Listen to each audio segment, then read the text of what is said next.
Yeah, I'm good to start. This time I'm gonna let you guys kind of do a session review, just to see what you guys remember since 2 weeks ago, and I'll fill in the gaps in the end.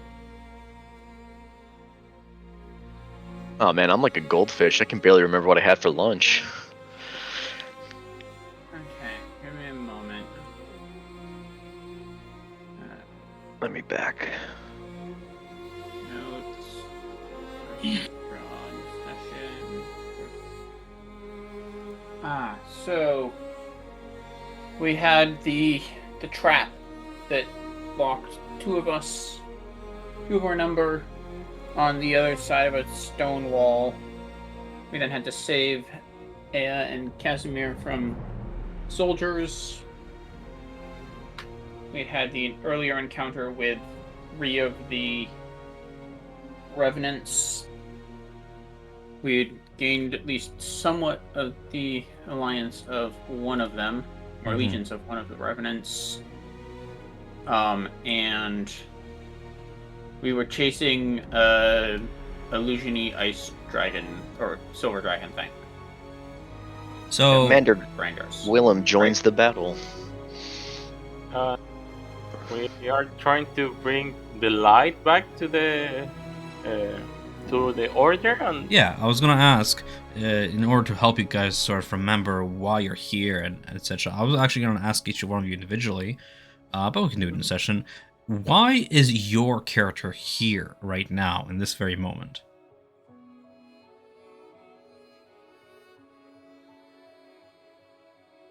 Yeah, Brandar's here. He claim what was lost and bring the order back. AI is trying to get like reinforcement for whatever happens in the future. For the siege, if there is a siege.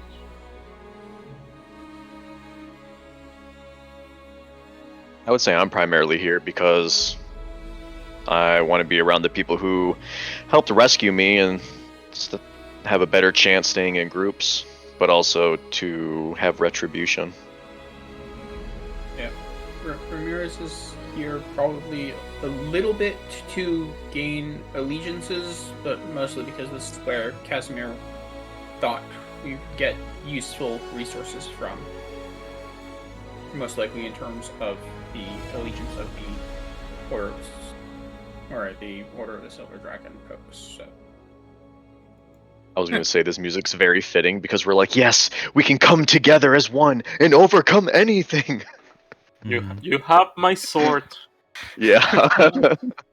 And my I should axe. probably like get music on so I can actually listen to that.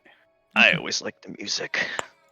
In that case, Yeah, we'll just I'm pick up eating from, right now, so we'll pick I up haven't from had time to look at that. from where we last left off. You guys, Tom, you're also a great DJ. thanks. We are over yonder. I'll be role playing Casimir when appropriate. He's in with the party, just so he doesn't miss out in character.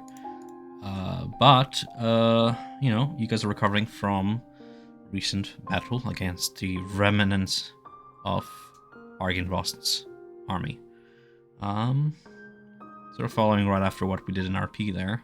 Some of you got an opportunity to speak to Alec Willem, the Knight of the Order, and in order to help you proceed onwards, he sort of used up some of his divine magic to fight against Vladimir Horgard's magics and wards and traps and to sort of shatter them in this trapped hallway.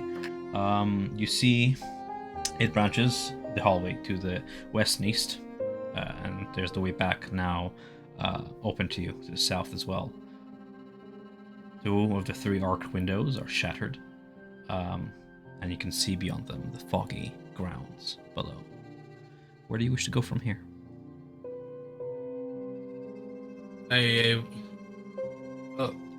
First of all, I do apologise for this, but I forgot to. My head was up my arse with exam stuff. I forgot to link the 3 items that we discovered. Forgot to link them to everybody. Let me. Oh, you're talking all the way back in In the Spider's Ballroom? Yeah, those 3 items. You DM me them. I was meant to put them in the village It's okay. chat. As long as you have them in chat, you can in character describe what you found. Right? Yeah, You have them. Yeah, I've got the list here. Mm-hmm. As a reminder for the rest of you, the items he's speaking of, as you see him rummage through his things, is a onyxian black wand with a sort of glass bauble at the end of it, a pair of daggers. One seems to be made of pure silver and the other one of pure gold, complementary twin blades. The third item was 2 daggers, golden. oh yeah, the rod that seemed to be have sort of Yeah. runes all over its length. You took your time to identify them, so you know what these items do. Yeah, so we have a wand of magic detection with 3 charges. We have the ruined metal rod, which is it's called Torchbearer's Reach. It's a light weapon, so it's like a fire whip. That one does not require attunement. Got a 10-foot coil, a 20-foot radius, and with dim light, and I'll just. Yeah, I updated the item since you did identify them. There we go. Okay, and then finally the twin daggers, the gold and silver one. They're +1 daggers basically.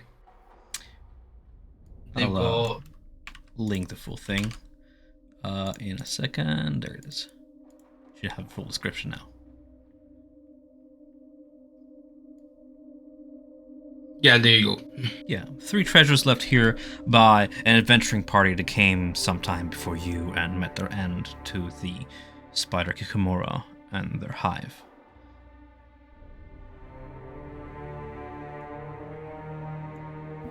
Okay, well, I think first things first is we check these 2 rooms on each side where the things came from. At least that way we can clear the rooms. Sure. Which one would you like to start with? The west, east?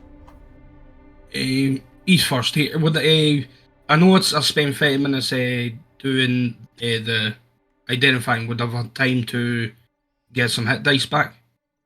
Unfortunately, you during the half an hour it took you to cast identifying spell on all 3 items, 10 minutes each. It's not really letting you rest because you're actively casting spells and such. But if you wish to take an hour to rest here, you may. And Sir Gwillem is volunteering to keep a guard to the south just in case anything comes. But you guys can if you need to patch your wounds, or Yeah, it just depends how everybody else is. Mm-hmm. I was gonna ask. I think something must have reset because I'm back to full health and I can't remember where I was. You were at full health because we made 2 copies of a sheet. Remember? Right. You never got hit during combat.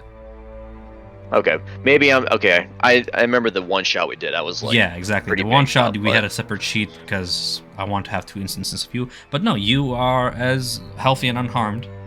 Okay. Yeah. Then this is all correct. Okay. Because I thought I had written down all my stats. Looking around your party, you see that Casimir suffered most of the wounds, and he actually lost one of his undead in the fight. There are some kinks and chinks in the armor of your artificer.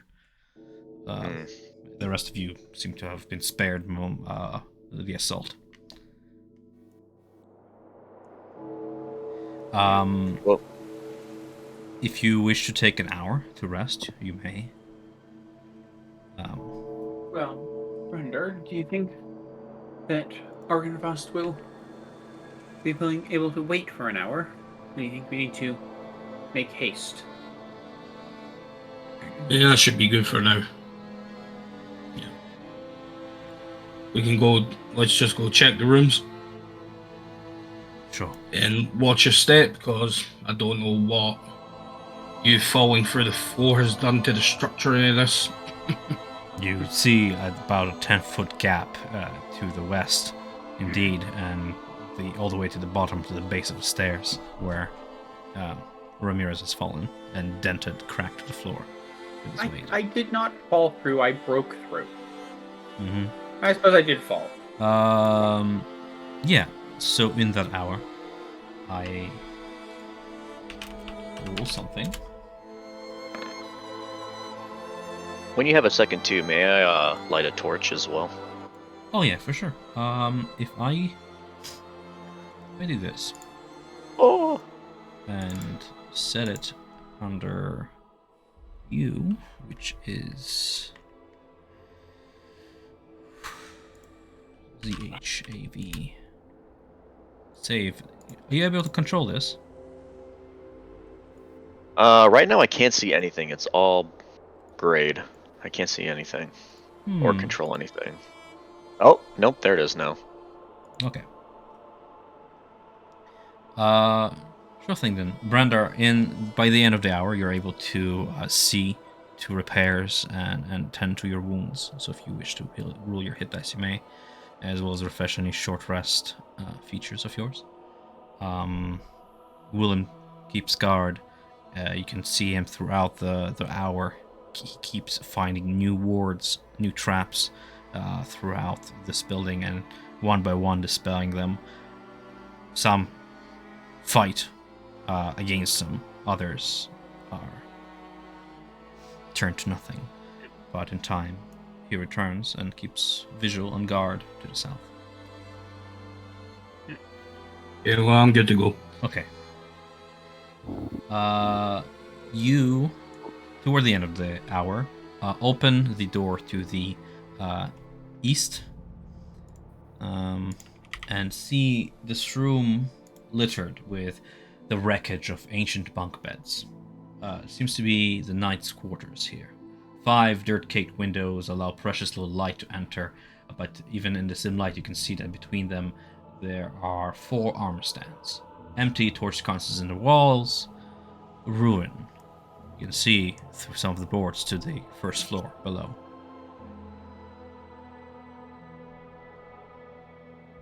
Right, well, let's have a quick look around, try see if we can find anything, and then we'll move on.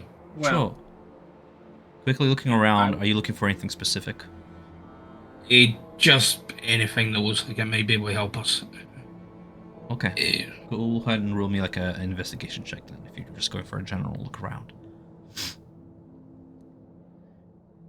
You find that the beds are made with stone bases, likely for your dwarven companions who slept here years ago.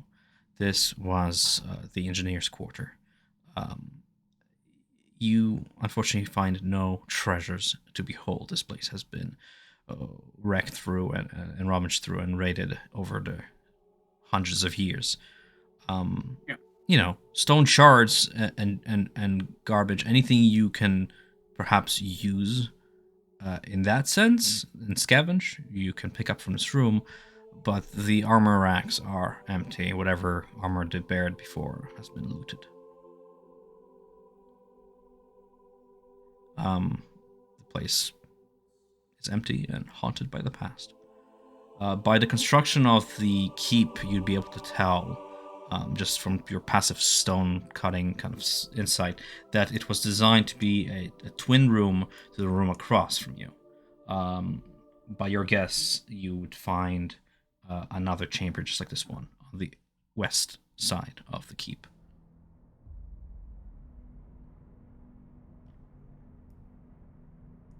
Hey, okay, so you see, like, historically, you could just see like traces of battle along the walls, you know, scratches along the floor and such from weapons that have lodged themselves in there.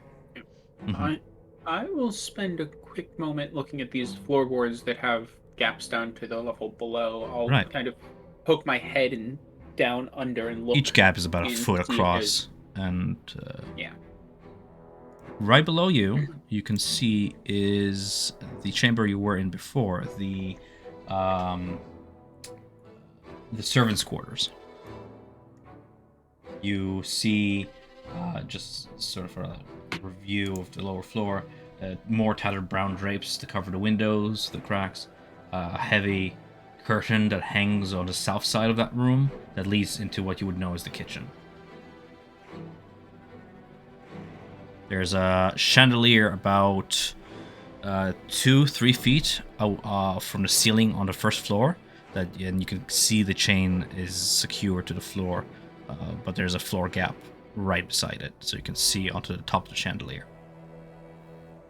Anything? Is Right. the chandelier still lit? No. No. Okay.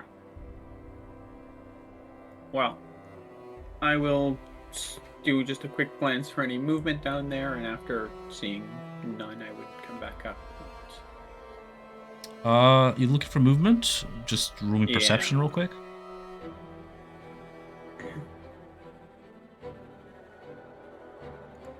The rest of you, what do? You see no movement. I probably just would have been expressing to Brandar. Your order seems to be quite the builders. I've never been in such a place as strong and sturdy as this before. Something to be proud of. It was built to withstand time. Although if it was still livable, it would be better. Indeed, it has been built to withstand time. Kind of looking throughout this wreckage, you recognize not just remnants of your order, but remnants of the Stouthammer clan. Sigils, dwarven runes and such carved upon their beds. Stories told of the soldier's tale of each soldier on the bed, like a history, a mark of pride and such, now faded to time. You would be able to kind of reflect upon some of your clan members, the weaponsmiths, armorers, and jewelers, the artisans of your clan, spread throughout Faerun, and who ventured here and met their end here.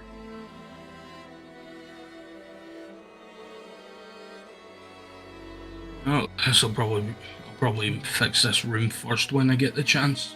Mm-hmm. Hey, everybody, ready to move? I give a nod of my head, remaining quiet. Yes. I believe Have the you been other in this room's going to building look the before, or- exact. Sorry? Have you been in this building before, or have you not? No, Were you not around in that time period? no, I wasn't. But well, So stories of time. it then. what'd you say there? Heard stories of it then, or are you just as blind as you think, Yeah, mostly stories. But the room on the other side is going to be possibly relatively the same, but we may as well check because who knows, we might find something. Yeah, Although we'll just need to avoid the little hole in the floor that you've created. That's easy.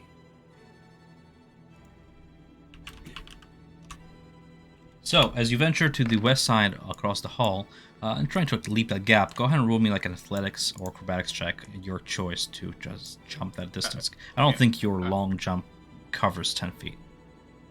Well, I was going to just kind of walk around to here and then just kind of lessen the jump. Sure, it's going to be a I lower... will wall walk across and provide support on this side. I'm going to give you advantage on the check then, and I'm going to lower the DC as well because you're using the corner over there. But it's still a rickety floor, ancient, and the edges are not too sturdy. Okay, so what'd you say? It's like an acrobatic or athletics as you kind of maneuver around the corner there with Ramirez's aid. You can go ahead and roll twice if you want. A 17 does do it. You crawl around, floors creaking beneath you. Below, it is about a 10-foot fall. Thankfully, you managed to maneuver over. Those of you who have a climb speed and not don't face such a big challenge in maneuvering across, of course. I would like to help Casimir as best as I can. He seems a little bit slower now due to the confrontation that we had, but I'd like to help him and his two ghoul boys out. I appreciate it, he says. He kind of pushes aside his undead and steps forward. holding his staff in one hand, he grabs your hand in the other, and the two of you step over. Go ahead and just roll me that check if you don't mind. Yep. Oh my god. Give it to me. There we go. Thankfully, with your help, both of you make your way across with zero effort. The two undead shuffle their way across as well. Brander, as you make your way to the room to the west, opening the door, you see more tattered and faded drapes over the windows of the circular room, and empty torch sconces line the walls. Again, broken beds, bunks, and armor stands strewn on the floor. If you want to do like a quick just investigation again, if you don't mind rolling for that. Sure. I was also going to ask about the chest there. Is it just been busted open like the rest? Let's do one at a time then. The chest. It is locked by a old rusted padlock. Okay, shall I do the room first? Sure, whichever one you would like. There we go. You hear a thud as Aya and her mount make their way across through the gap, the mount easily leaping over the gap. Also, Ivan, I don't know if you're muted, but... Yeah. Okay. Sorry, yes. I didn't want to interrupt. Well, with the room, you almost lose hope as you see more ruin. And then a glint under one of the wrecked beds catches your eye, something that was missed by the raiders, by those who stole from here. You see a holy symbol of the Allhammer, the dwarven All-Father God, tarnished but miraculously spared from the wreckage of time. Must have belonged to one of your dwarven fellows. So it's a metal crest. It's a iron hammer, kind of face down with dwarven runes upon it. Upon a steel chain. The two sort of faces of the hammer are bearded dwarven male faces with braided beards cast in metal. Okay, then he'd probably just hold in his hand and cast mending quickly, just to see if he could return it to a better state. Sure. The tarnishing becomes polished as you do your best to mend away what little time did damage. You do so well that you actually reveal the half-cracked gem that was so encrusted in dust and grime that it was hidden before, embedded at the center of the symbol. It is no bigger than your thumbnail, but it is there, shiny, mended and new. So you can go ahead and add a holy symbol of Morden to your inventory and see if you have use for it later.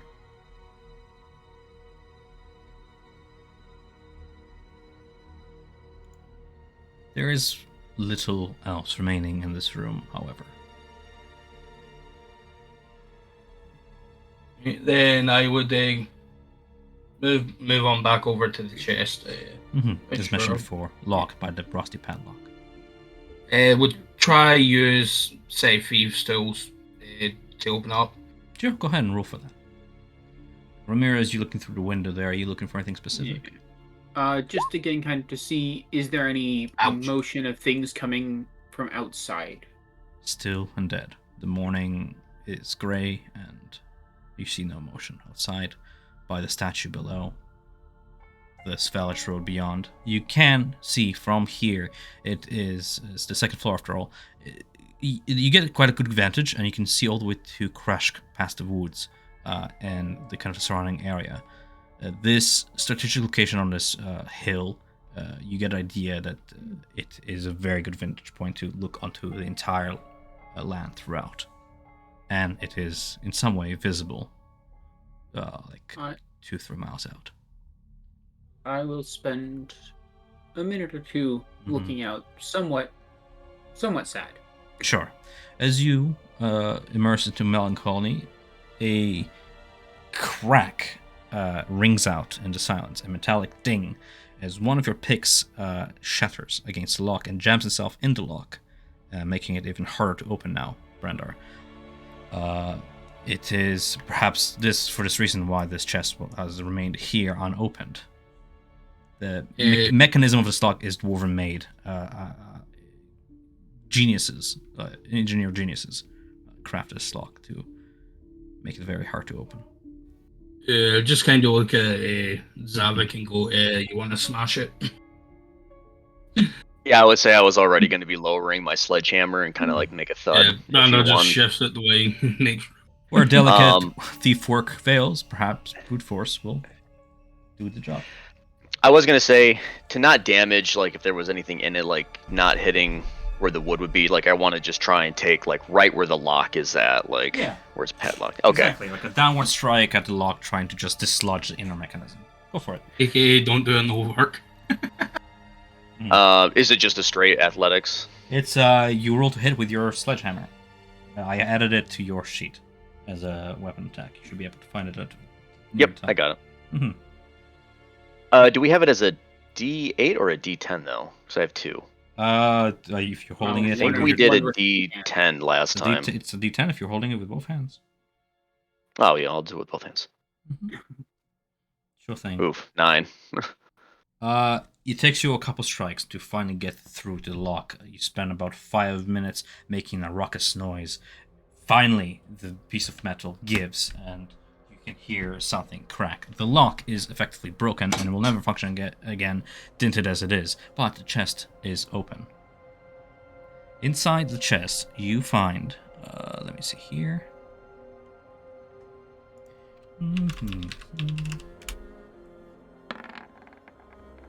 Okay, fair enough. You find a pair of oval-shaped, scaled objects, which your heart leaps at first. You think, oh, dragon eggs. But no, they are instead cast in solid iron, with a sort of halfway point in the circumference where they would open up if a mechanism is triggered. There is a schematic in paper as well, right beside these two orbs. Seems to be some sort of a dwarven invention. What do you do? I would just point them out. They look super foreign to me. Nothing that my big ol' ape brain could figure out. Old scales. Did you say? They're like metal eggs essentially with scaled surfaces. Okay. Some of them have like what appears to be belt strappings to secure them to like a side waist. They appear to be weapon in nature, used for combat. You would imagine this being a military keep. Though the nature of this would require some fiddle around with, or you can try and roll like a appropriate check if you want. But there's two of them.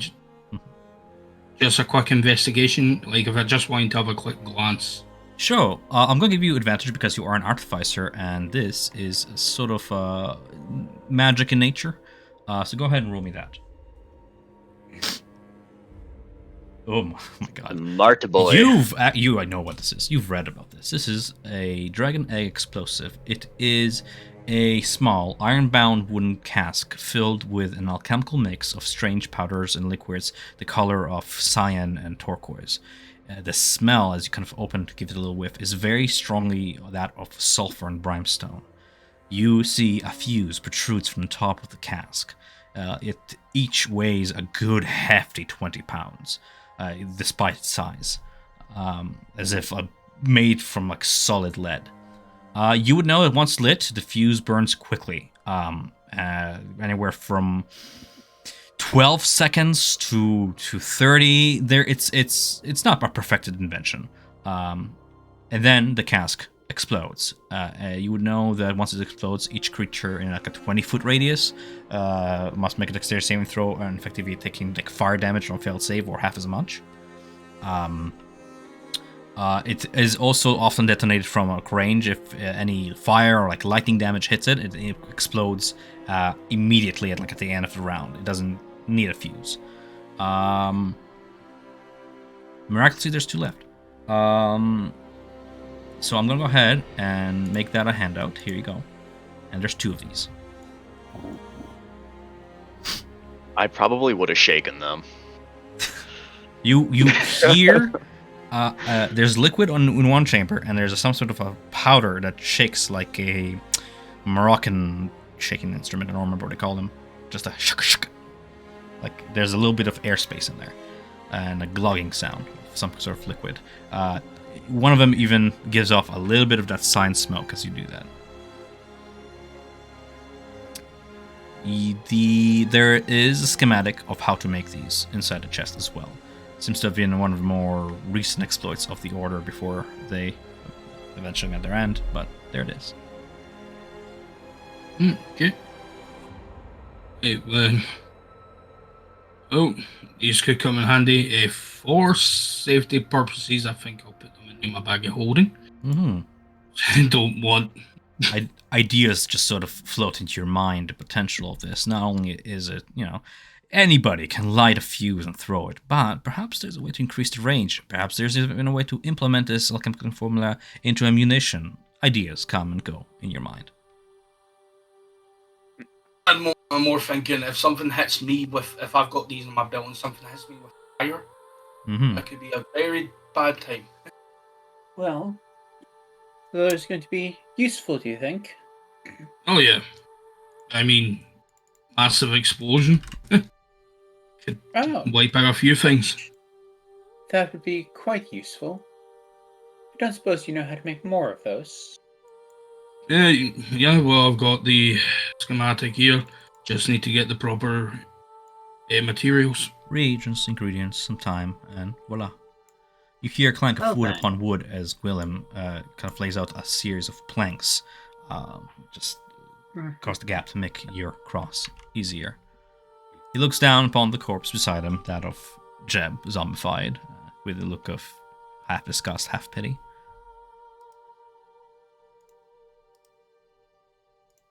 Okay. Shall we keep moving? Anybody got anything else?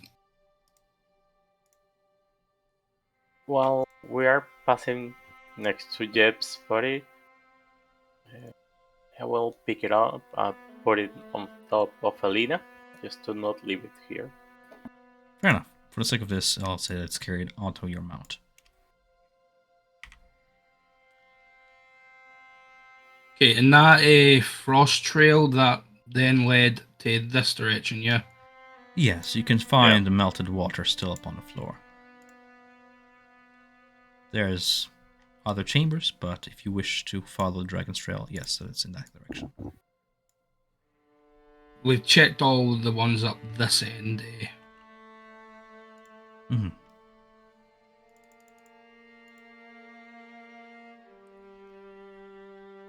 Well, let's say we open this door. It sounds like a plan. Don't On be you too go. hasty. Last time, Let's bad thing all happened. stay together. A little bit closer. No sense in us getting separated by a wall again. Group hug. You open the door to this northwest guest room. The contents of this room are draped in cobwebs. Between curtain windows stand a black marble hearth with a sculpted mantelpiece, above which hangs a framed portrait of a handsome nobleman with a wry smile and a thick mane of thistledown hair. Across from the double door stands a tall wardrobe, its doors hanging down, revealing a dark, empty cavity. Opposite the fireplace is a large bed with a rotting mattress and a wooden set of posts carved to resemble dragons. There's a chest at the foot of the bed. Seemingly knelt in front of this chest is someone, moving in jerky motions. The limbs swing limply against the chest's lock. The body is wreathed in black, misty tendrils, and then, suddenly, it lurches upwards, like a marionette held by strings. Its head lolls upside down, staring at you, mouth... Oops, sorry, close that. Wrong layer. There it is. Staring at you, mouth agape. What do you do?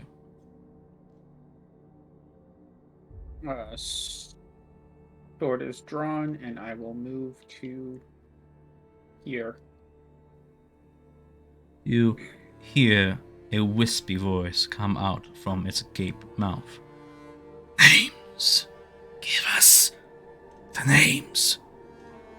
Open the chest. Reward.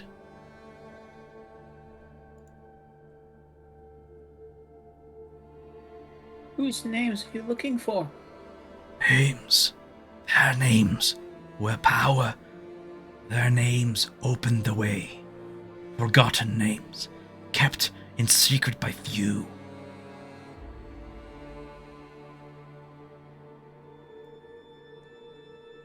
If you were to look up to the ceiling, would you see anything? Like how you said it was like a marionette. Like, is there anything controlling? The or tendrils anything? stretch from floor to ceiling, Gotcha. but seem to wreath around the body itself, yes. Okay. The shadows in the corners of this room seem darker than usual. You can barely see into them. The names are power, you say? I'll turn to Brander. Well, do you want to give your name? After all, if anyone's name would have power in this place, be you a descendant of them, or at least someone of this order? Or do we not trust this fellow? He does seem different than your normal folk.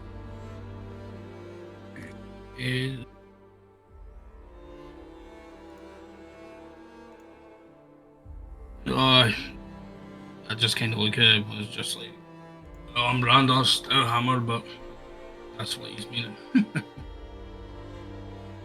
Not your names. The chest. Open the chest. The voice seems to echo foreign to the body it controls, as if from outer spheres.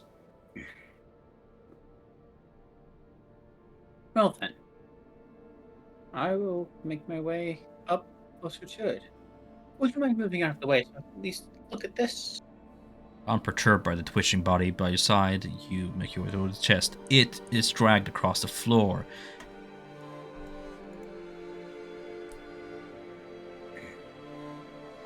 And I will go ahead and search the chest for any type of name, or writing or inscription that would give some indication. The frail hands of the possessed body have clawed upon the wood of the chest. You can see yet another lock of the same make as the one before upon the chest.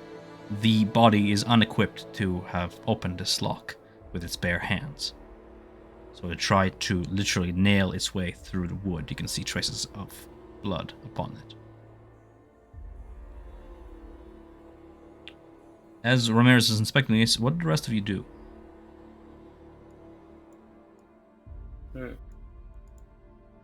I would like to cast Divine Sense. I would like to know, like, if he's controlled by ghosts, fiends, aberrations. There is a Well, fiendish right. aura burning around the body, stretching beyond the body's space and kind of traces in the air around it. There are some necromantic traces as well tied to the body itself, but the creature itself is a fiend. Okay. And my thief's tools will be broken, so we'll use them. Well, it's possible what gives him power could also bring us demise. Or Suppose. reward. Okay, Brander. I don't suppose you recognize that fella, and I'll point at the picture. Would I recognize it? The portrait? Yeah. The portrait depicts the silver dragon Argynvost in its guise as a human noble. That's Argon Voss himself. Get secret for a few.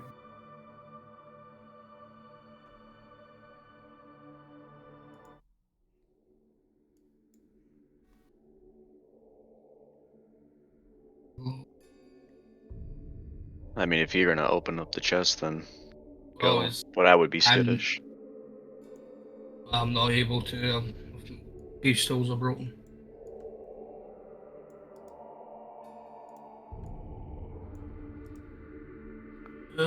Yes. It, Could always just try a crowbar. Yes. I suppose I turn to the twitching body. How long have you been trying to open this chest? Doesn't seem like you've been doing a great job. There is no response from twitching body except the crack of bones and the twitching. This being is not interested in conversation. It is interested in task at hand. Impatiently, it slams the body time and time again against the chest, trying to break it with just sheer brute force. Sikain waited long enough. Sikain, the soul hungerer, is to be freed. The names. Give us the names. Time and time again, you can hear the disgusting sludge of meat against wood. When I cast Divine Sense, Hmm. did I felt anything from the chest? No. Let me see something. Okay. One moment. Divine sense is blocked by. Yeah, I'm Total trying to power. see. No, I don't you know did how not. Okay. I think that's okay. Well, Maybe we should take the chest with us. I'm not sure if Hey, it will be wise how- if that how creature heavy is get the it. chest? If I start trying to Uh, pick up the chest. It is quite heavy. You start to Wow. pick it up. You are able to lift it, but it takes a great effort. Your movement will essentially be reduced to like 5 feet, because it is like a good 80 pounds. I mean, Yeah, we could. that'll cut my movement hard. Yeah, we could just As- get Zavik to break the lock again. As you say, to propose out loud the idea of moving the chest, you can see the shadowy tendrils around the corpse begin to stretch outwards in Ramirez's direction. Waited too long to lose now. Open the chest. The echoey voice resounds louder. Terribly sorry, but I don't have the key. I'll punch my way through it, through the top. A strong vessel. We will have use of you. Tendrils begin to writhe I will around your hack- ankles. I will hack those tendrils immediately upon him saying, "We'll have use of you as a vessel." Roll hit.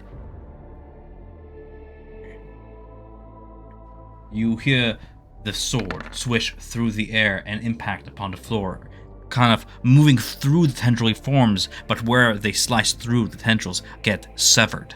They wreath back, and you see the body possessed rise and scream, and then immediately start flying at full speed toward the window, and it's gonna stop here, smashing into it.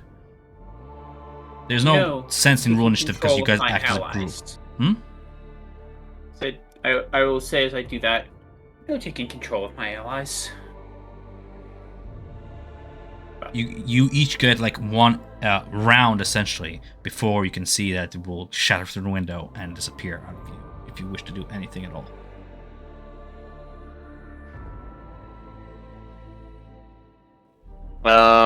Putting my fist through it, I don't think I would have enough time to really react or do so much. Judging by the silence, you let it bash through the window. It shatters, and the shadowy figure begins to climb along the wall and remains just past out of view around the corner of the building, watching from a distance, the body contorting at odd angles, just clinging to the walls. Well, I'll turn to Zavik, who is broken through. I suppose we should probably open it now that he's away. I I've already made a hole. And then I reach down inside. Or I just kind of break away the wood bits to make the hole I punched through the top bigger.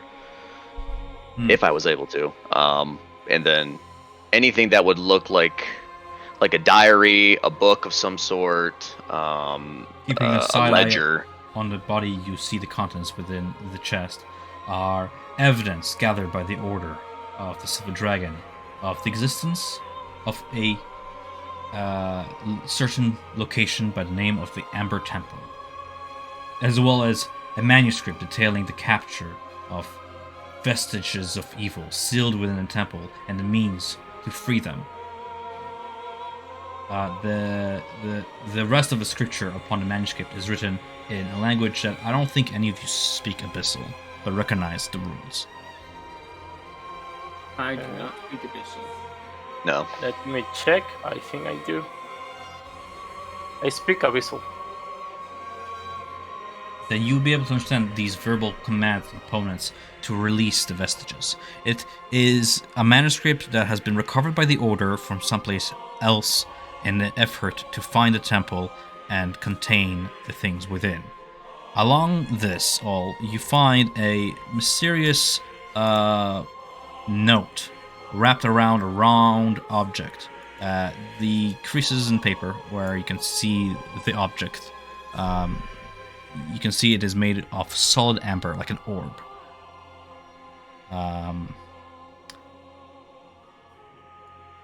Taking the mysterious note and kind of uncrumpling it, you see it is a torn, crumpled page that was wrapped around the round object. This page appears to be from a greater journal written by Lord Argynvost years ago. The object itself, now you see, is an amber pebble inscribed with a Lacaric rune. What do you do?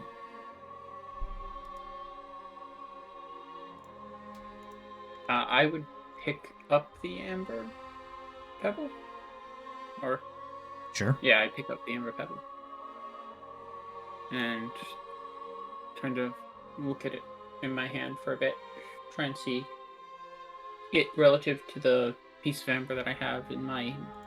It is made from the same Okay. material.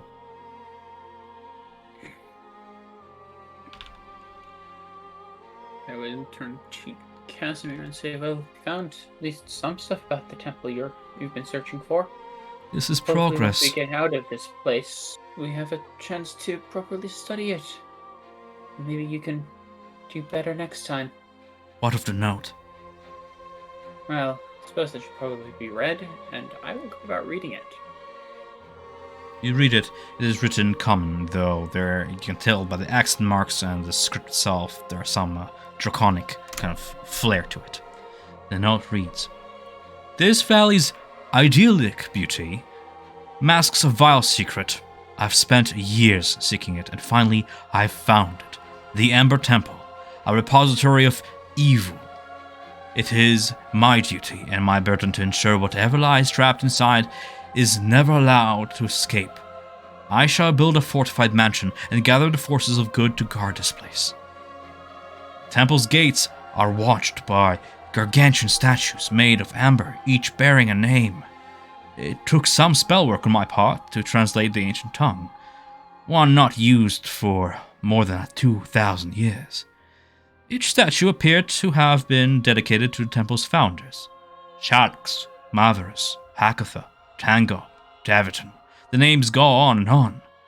It appears my predecessors, the Guardians, this secret society of wizards, built the Amber Temple in the Balinic Mountains more than 2,000 years ago. By the eldritch inscriptions and warnings on the outside walls, it appears its vaults contain the captured remnants of dead, malevolent entities. One can only imagine the hoard of forbidden knowledge that has amassed here. Alas, such curiosities will have to wait, for even I must not be tempted to breach the wards and venture into such places alone. I shall take a piece of the Amber Temple with me, and in time find the path once more, so that my forces, which have gathered here, will find this place again. There are others who, like me, seek the temple, though I fear their means to feed upon its immense power are of concern. I must make haste and assembled an order in my name. And that's when the note ends.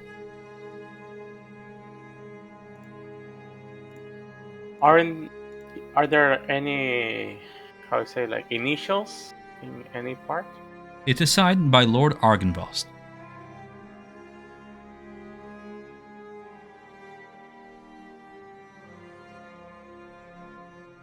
And the Wraith dead thing, he basically said the names, said something about the names open up the way or something.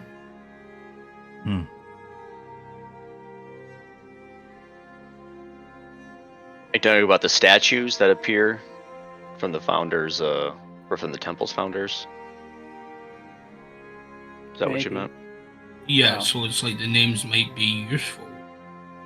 Yes, I imagine they probably will. I can tell your pack leader speaks from the heart. It was noble of what he wanted to accomplish, to have such an order, and to help vanquish and clean the land. I would be proud to have him as a leader, as I'm sure you were. Yeah. Okay then. Well, suppose this will be quite useful when we eventually arrive at the temple. Hopefully it tells us something about how to get in and what we need to be careful of once we're there. Gwillem looks at the object in your hand and upon the note, and then toward the creature, lurking just a few feet from the window, looking at you through its milky, witch-like eyes. He then says, "Many have tried to steal the secrets of the Order over the years. It was part of our vigil to keep the equilibrium so that no dark powers escape. This is but one minion of many. Do not be fooled, it will keep following us as you take the object in your hand with you. It will not attack us directly, not while it's outnumbered, but should keep vigilant nonetheless. The shadows are watching."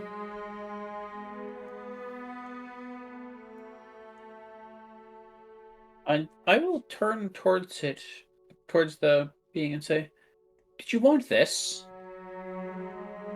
You're doing nothing more than taunting it at this point. Oh yeah, absolutely. That's all I'm doing. I'm taunting it.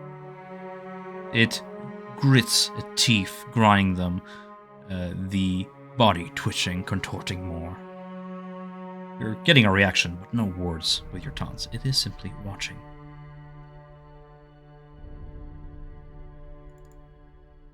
Well, I'm hoping to get a reaction out of it, but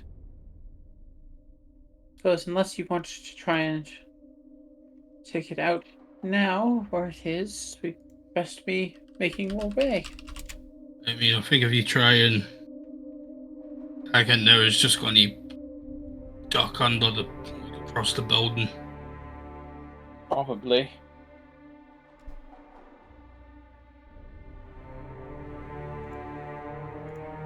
Yeah, I think we'll keep moving for now, but if it seems like it's going to start becoming a hassle, then maybe we will have to deal with it eventually.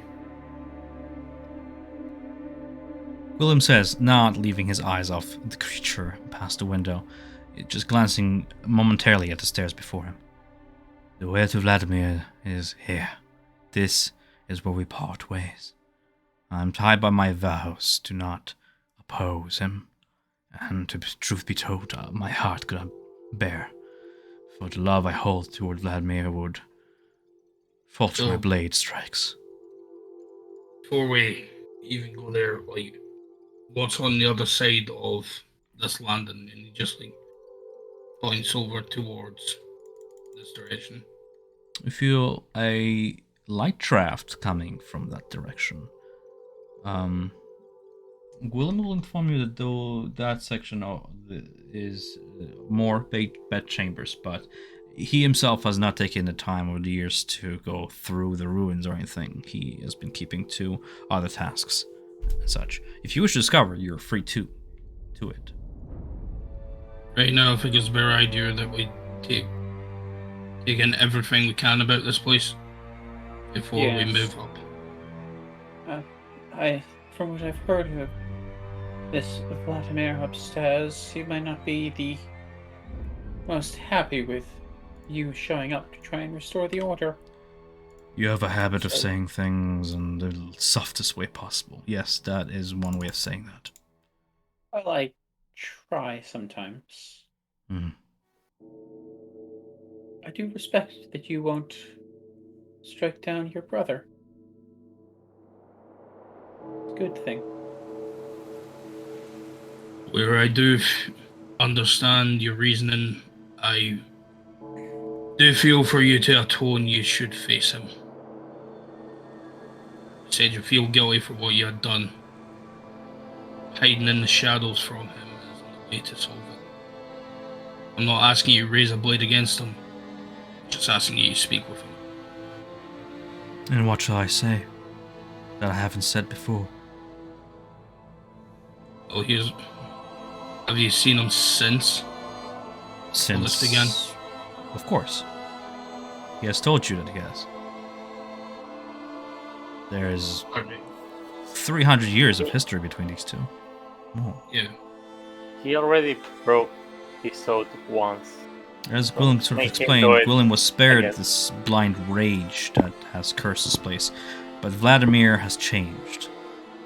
All rationality has been swallowed by hatred towards Strahd and Vladimir's mission to keep him prisoner in this land. Any pleas from Gwillem himself have been met with accusations of treason and anger. They're at a stalemate. Gwillem allows you to proceed with your task of stopping Vladimir, but he simply does not have the heart to strike down the love of his life.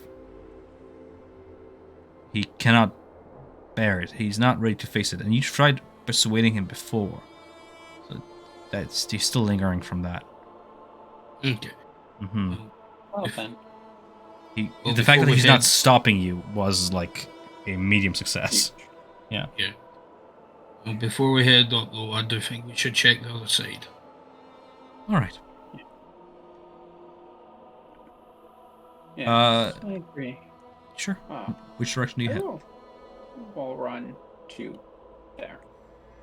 Kind of crossing the balconies, flank the main foyer. You pass by balusters carved to resemble knights in shining armor that support this elegantly carved stone railing. You pass by weapons and shield festooned to the walls along each side of the walkway, while so I would pause at the weapons and shields just to try and see if any of them are interesting or just kind of decorational and or kind of normal, right? Are there any of them that are look functional and not normal? some of them look functional. I do not know what normal is, and as a DM, I can only provide pure data and not bias. Whether or not they're interesting is really your call. Yes. They have draconic motifs to them at the handles, at the guards, and some of them have been serrated to resemble the serrated look of draconic tails and such, with pointed ends. They're dusted.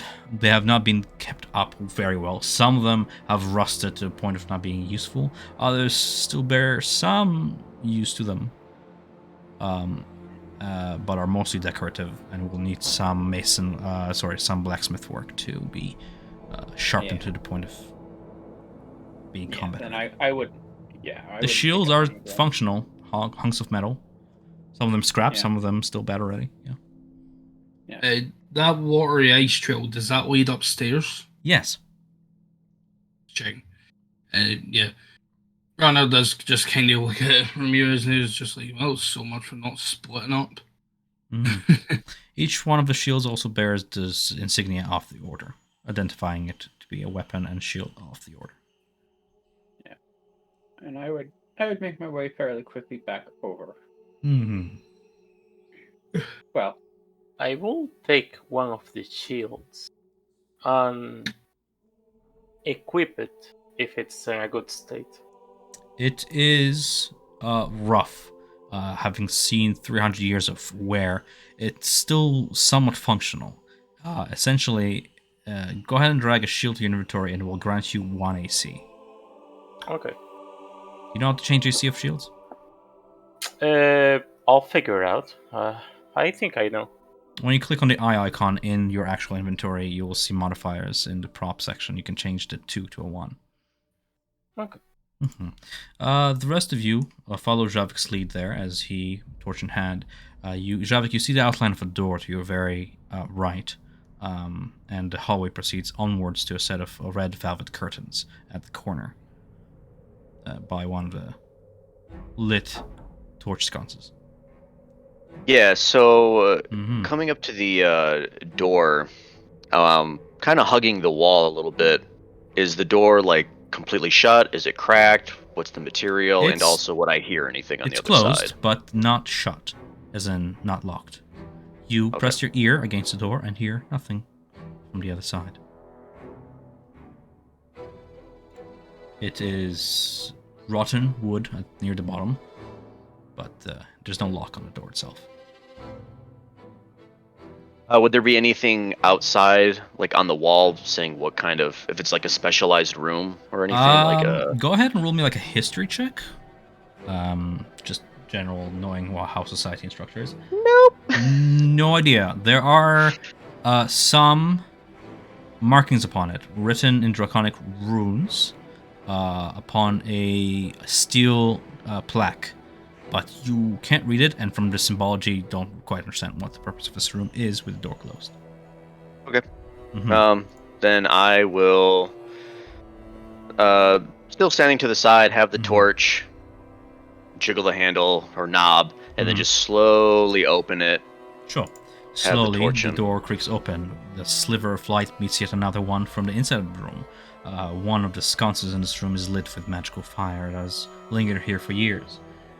Looking inside, it seems to be a storage room, specifically some sort of an armory.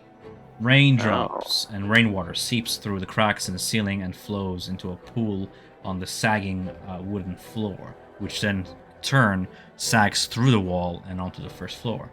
The pool fills about half the room. Bare stone shelves line the walls.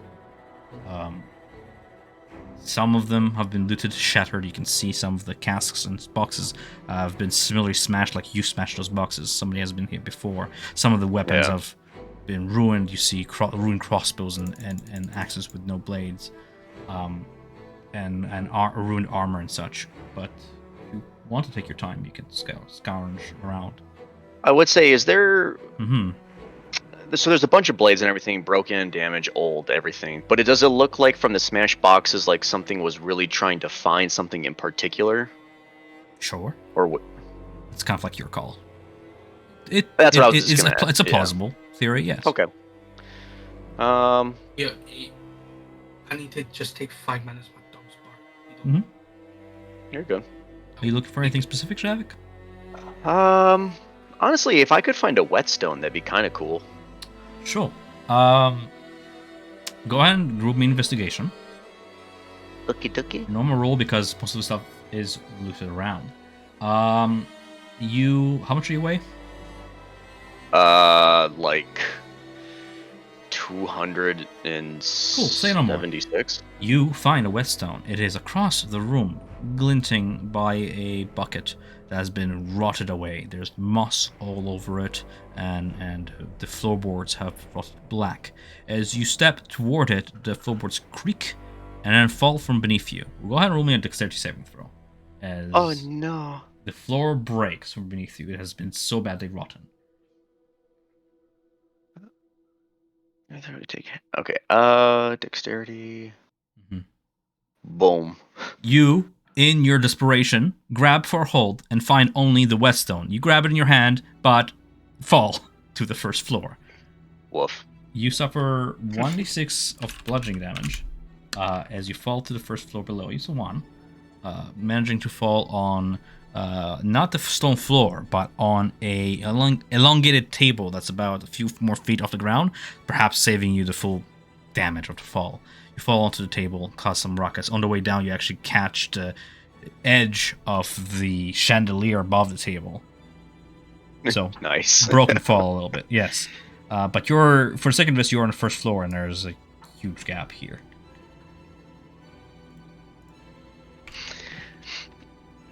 So I crash down to the bottom, kind of just roll, and just say, "Watch for the hole." You say from echoing downstairs, yes. But the whetstone is in your hand. Okay. Well, it's worth it for now, but I'll just kind of put it in one of my sacks, and well, we're in that room with the long table. So then, if anything, I would just kind of get up, dust myself, make sure everything's okay. Do you want a rope? I'll just point and just say, "I'll use the stairs," Okay. and I'll just make my way around. Sure. It takes you about a minute or two to make your way from the first floor all the way back toward the stairs. From where you land, you can see the chapel and the bodies that were left there. All right, so they haven't been reborn or anything yet. No. Okay. They're Look at that little baby. You make your way back up to the rest of the party. I'm guessing, like here, yeah. Yeah. Oh no. Mm-hmm.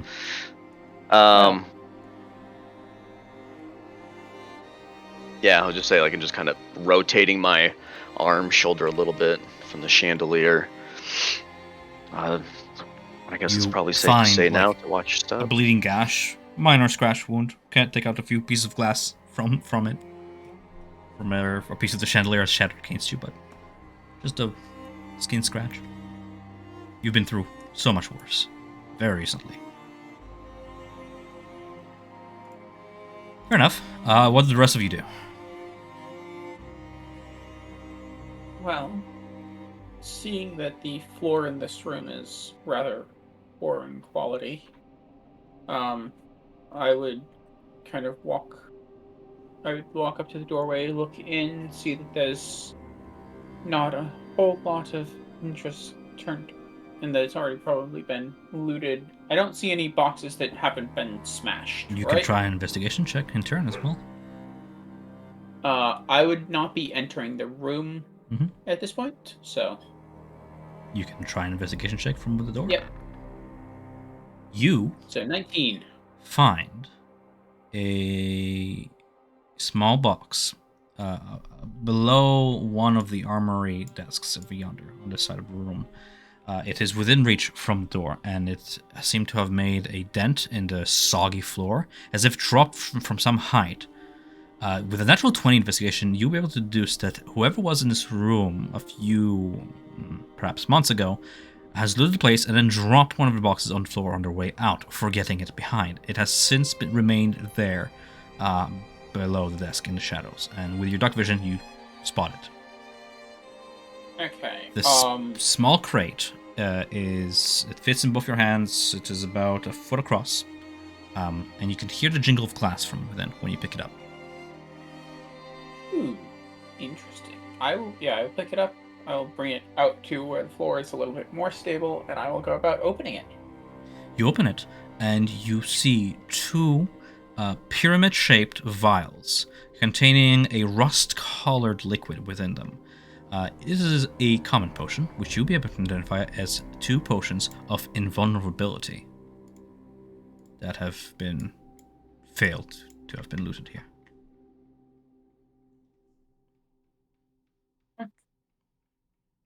I will... Damn. Well, that's an interesting find. Syrupy, like liquefied iron. And like liquid iron to the taste. For those of you of a more refined palate. Oh. It is very reminiscent of the taste of blood to you, Ramirez. But, Yes. doesn't quench the thirst, which is, by the hour, getting more and more intense. Yep. Because I am one day without eating. There's that. Willem doesn't Sorry. seem to mind you looting the place. He himself having no need of such things anymore. If anything, it might help you in your mission. Yes, I will. Well, these are probably of use to someone. And I will hand one to Casimir. Say, well, who wants the other one? It's not of too much use to me. I'll Well, take look it. at yeah. Perhaps you tend to join me up in the front, and don't Yes. have my runic magic to protect me, or to protect yourself. I would have probably held out a hand as in not wanting it, than saying I've already had my fair share of concoctions. But Whatever curses don't through need your it. blood veins is enough. Yeah. Yes. Well then. Unless anything in there looks of particular use to you, I suppose we probably are a little late to the party at the armory. Oh, With a Here's natural one. 20 investigation check, you are pretty certain there's nothing much else left except for whatever scrap you might be able to fiddle with up to your creativity, but nothing. Yeah, that's what I was looking at. Is like, unless there's anything that Brandar is looking for. If there was crafting anything to find, something. you have found it. There is a 10-foot ladder against one of the walls, but the wood seems to have rotted away, and you give it a second glance. Maybe, just maybe, but then, like, better not. Yeah, I don't trust Mm-hmm. wood in this place. So, well, shall we continue along this way? Let's keep going. Okay, and I will continue along. I'm going to keep one hand on the wall as I go. Sure. Thankfully, you don't see any more puddles of rainwater in this vicinity. Yes, there are some gaps that you are able to step over, but the seeping waters coming from above is contained within that room so far. You pass by a set of red velvet curtains that hang in front of an alcove in the northeast corner of the hall.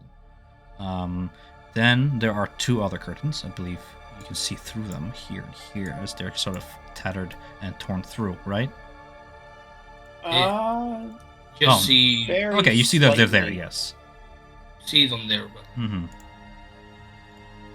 As you approach closer, you can see through the tatters of the curtain wall. Well, what do you do? Well, suppose this is probably the area above where we fought those revenants, or is that elsewhere? You look, it's like a wooden balcony that overhangs the mansion's chapel, indeed. There's like an exquisitely carved wooden throne that rests at the west end between the two curtain walls. And you also see a narrow archway that leads to a spiral staircase going up and down from this floor. Hanging from like the high ceiling is another one of those iron chandeliers with candles holders shaped like tiny silver dragons. And below you can see the chapel. And above you can see the tower rise more and more. Do you want to head in this way? Perhaps Yeah, that may as throne well. has something for you. Is Gwillem still with us, or Yeah, Gwillem is right behind Ramirez at this point, and as he kind of enters this confinement, you can hear him whisper a solitary prayer to himself, but he'll proceed with you. Yeah. it was just basically going to ask him, Mm-hmm. does the stairs lead up to same place? Yes, they'll ascend you to the third floor. Not directly to Vladimir's chambers, so perhaps this way is the one you'd want to take if you want to circumvent him for any reason. It's where I travel most. I try and keep my distance from him nowadays. You can see the seat of the throne is very well worn, and Willem looks at it longingly as if this has been where he's been confining himself for most of his days. There is a book of prayers resting on the arm of the throne that he places his hand over for like a moment.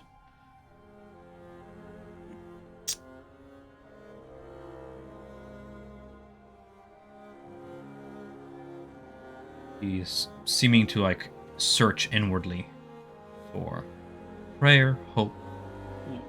in you in this place. Well, I suppose there's more on the second floor we can look at before heading up to the Are third floor for any- you to have a conversation with the current leader of this order. Well, was there any more doors on this floor? I mean, there's the other side of the hallway we were just in, right? And if there's anything to go by, that's going to wreck just like the ball. I was gonna say, would we notice that huge hole that's like punched through it Hmm? from the other side? What are I you mean, talking I'm about? just This What are you talking about, Zavik? Your character Oh. sees what you see from your token. I don't see any. Oh no, I holes. meant like when we were back on the archway, the balcony over there. Uh-huh. I mean, we could have just looked across, seen through Yes, this you hall, saw and saw then just sunlight. like, oh yeah, You saw sunlight from the fucking giant ass gap that is at the side of this Yeah. building. Of course, yes. yeah. I would say, well, I mean, doesn't seem like there's much of a reason to go anywhere else rather than up. there were Uh, two doors on the other side. yes, so well, besides, we have the room adjacent to the armory to look at. You know what that is? Potentially, they had two armories. we'll go check One for each quickly, side of this house. and then we'll head on up. Yes. Do this fast. Yeah, so I would You step through the curtain wall, rattling it a little bit. William stays where he is, his hand still resting on a prayer book, and he seems to be searching for a prayer he no longer remembers. Lost in his thoughts, you leave him behind as you investigate the room over yonder. The door is ajar, slightly, and you can see into the room itself. It seems to be some sort of a bathroom. The room contains an iron tub that has wooden paneling on the walls that rise to about 3 feet above the ground. Above the paneling, the walls are painted with a continuous, faded mural of a mountainscape. You see junk strewn about the floor, and in the bathtub itself, there are shattered vases, scraps from the outside that have been dragged into here, the wing of some statue, rusted bowls, junk. There is a little basin with water dripping from the upper floors, rainwater dripping into it, filling it with this murky water, as well as a mop and a little stone bench that one can sit on that's just beyond the door. That's what you can see from the entrance. The sconces are lit with this like silvery white flame that dances in this room. It is oddly serene. What do you do?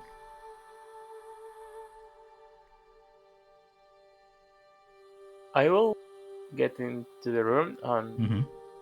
put my hand into the water. That's feeling. Roll me a dexterity save. Sure.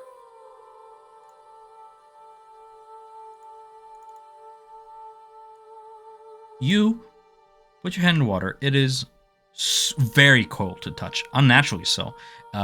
Slightly above freezing, like the waters of early spring. Then you see it, a shadowy movement and a glint of a pale eye beneath the waters, like that of some creepy fish or something. And you're not able to judge in time before it reaches its turtle-like head toward you and snaps. You manage to put away your fingers just in time before it snaps at you, but you see a creature is submerged underwater and is now peering at you from beneath. It is pale with mushroom-like growth along its neck and a pair of leathery black wings enveloping it, keeping it safe, warm, you're not sure. Two clawed turtle-like legs keep it upright against the wall as it watches you and lets out a little hiss, little purring hiss. He then curls back into its bucket and just looks at you from just below the surface. Another pet. Yes. Yeah. I'll grab the skunk. You have company. You have a roommate now. Has anyone seen anything as this before? creature snuffles at the lot of you.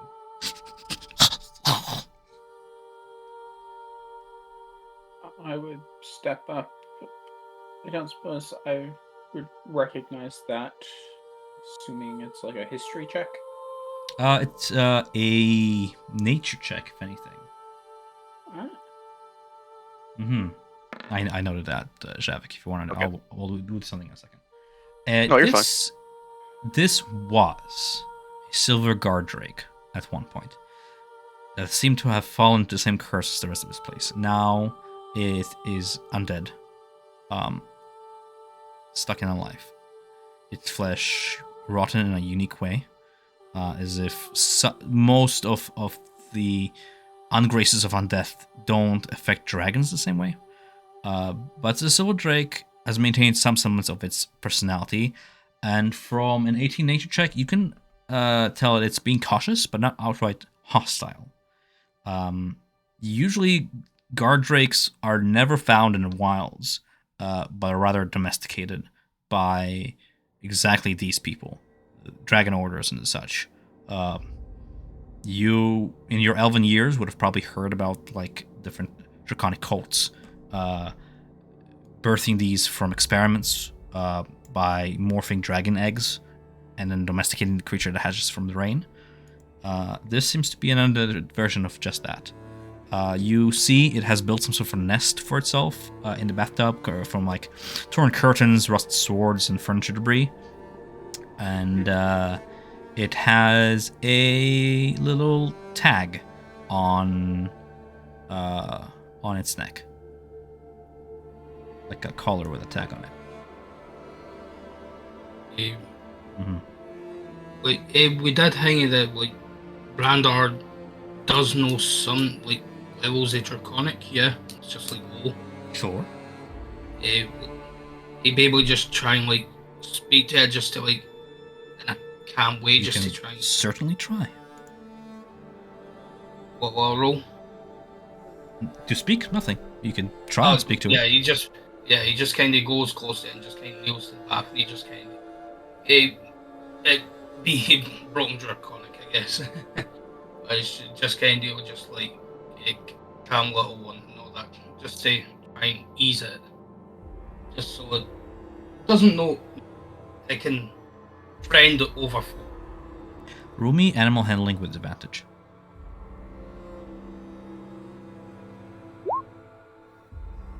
Yeah. Your broken draconic is understood by the creature. It lifts its head and carefully tilts it sideways, listening to you. It is still cautious, however. It seems to have been abandoned here for a long time. The mushroom-like frills droop to its sides and now cling to its neck, and its muscles relax a little bit. It doesn't come to you, doesn't follow the command, but seems to relax just a little bit.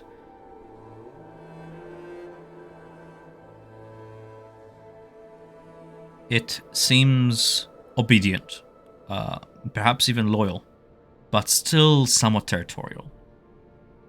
You would know that like members of the order like usually train these to be like watch beasts, so perhaps it's just simply still following old commands. I'll reach back to my backpack, and from the bottom of all my stuff, I'm gonna bring a magical pie, and I'm gonna cut a slice and try to feed him. Oh my god. The creature eyes both pieces of pie, and you see its attention is drawn toward the bigger of the pieces. I'll give him the big one. Because effectively you're using one whole pie. That way you don't have like infinite resources. Eager to eat this resource, it begins to stretch out its turtle-like neck towards you. Roll me handling, animal handling, if you don't mind. Is this the hag pie? Yes. God. I have been dying to use it. The creature does not care about nibbing off a few fingers in the process of biting. So, unless you wish to take your hand away, it is going to go ahead and bite both the pie and your hand. I'll allow it. Thankfully, an 11 does not penetrate your gauntlet, so it just forms deep, uncomfortable chinks in the gauntlet itself, but your flesh remains bruised at best as it takes the whole pie, and I believe it's a Constitution saving throw. I haven't opened a pie one in some time. Do I even have the handout for pie? Like, you're gonna like make me scroll all the way to like the Village of Barovia, like chapter 1. I know. That's why I opened in my backpack to the very bottom. Like, we're talking like all the way back here. Like, wow, freaking recall. Dream pastries. Oh, I do have the handout. It fails its saving throw. You see the creature finish the pie, swallowing, and then its blanched eyes begin to droop as it falls unconscious into deep slumber. Its neck hanging just off of the edge of the bucket and its bulky body leaning against the bucket. It actually tips the bucket over and the water spill, but the creature unconsciously rolls from the bucket and is fast asleep.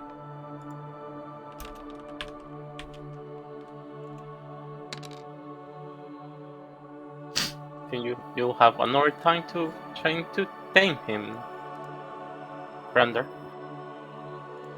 Helheim.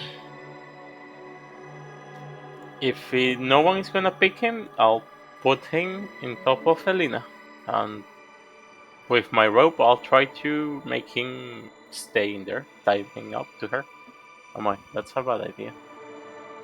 Okay. At this point, you have a body of Jeb and this rather large creature that takes some heft on your part to get up onto your mount. There's no more room for you to ride Alina at this point, but she is capable of carrying both. Perfect. Mm-hmm. Yeah, well, yeah, You we'll can try you can again a tame bit it. later. Yeah, try taming it with the crippling pie addiction later. Right. As you guys do that, I'm gonna cut over back to Javik real quick. You said you stayed with Glim and Casimir?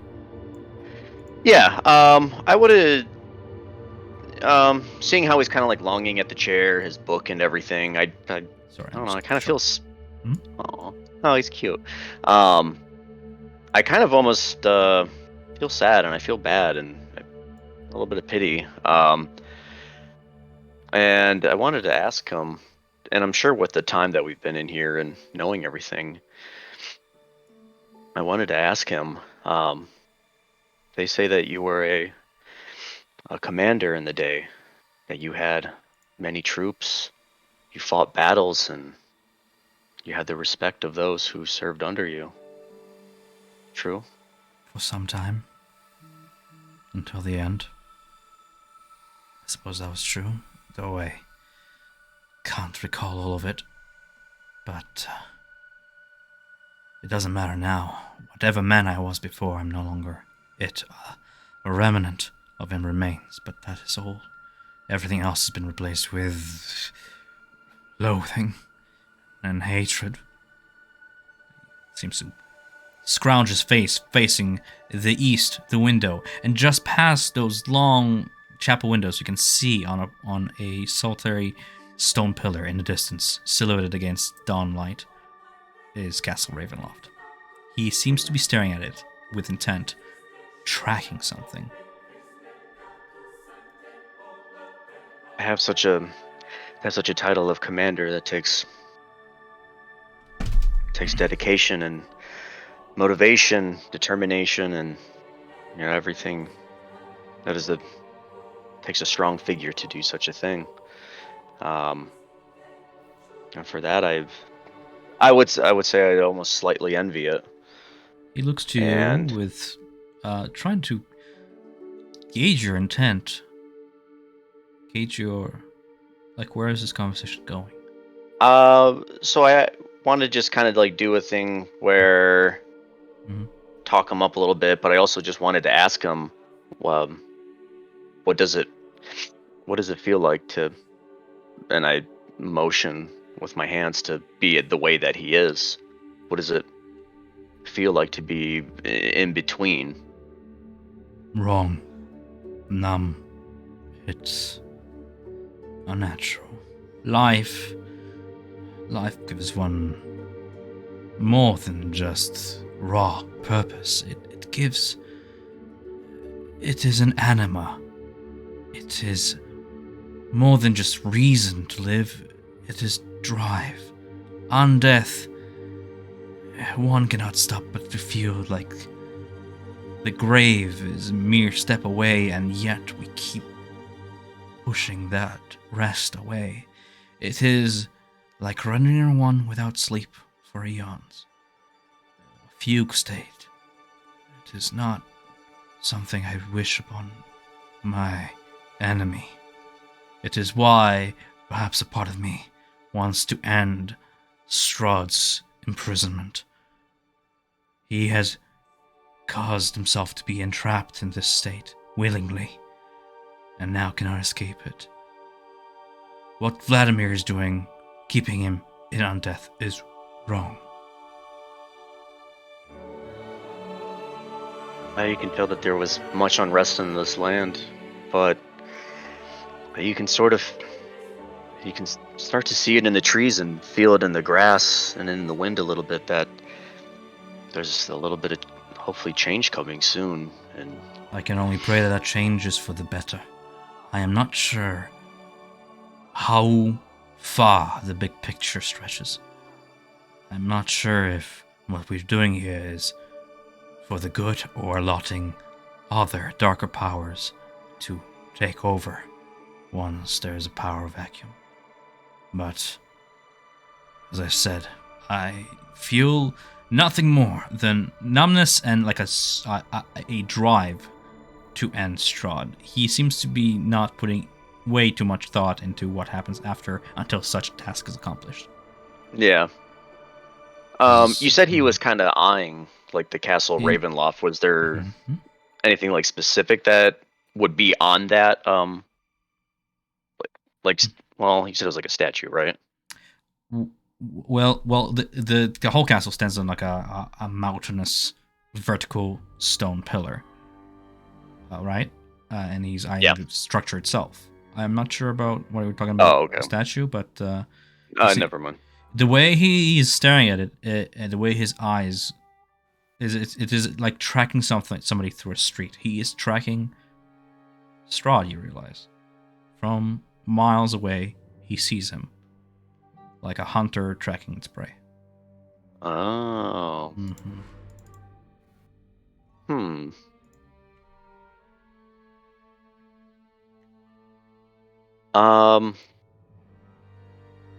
From there, I just kind of wanted to get a feeling of him a little bit more, but to kind of see what it was like, possibly, to be.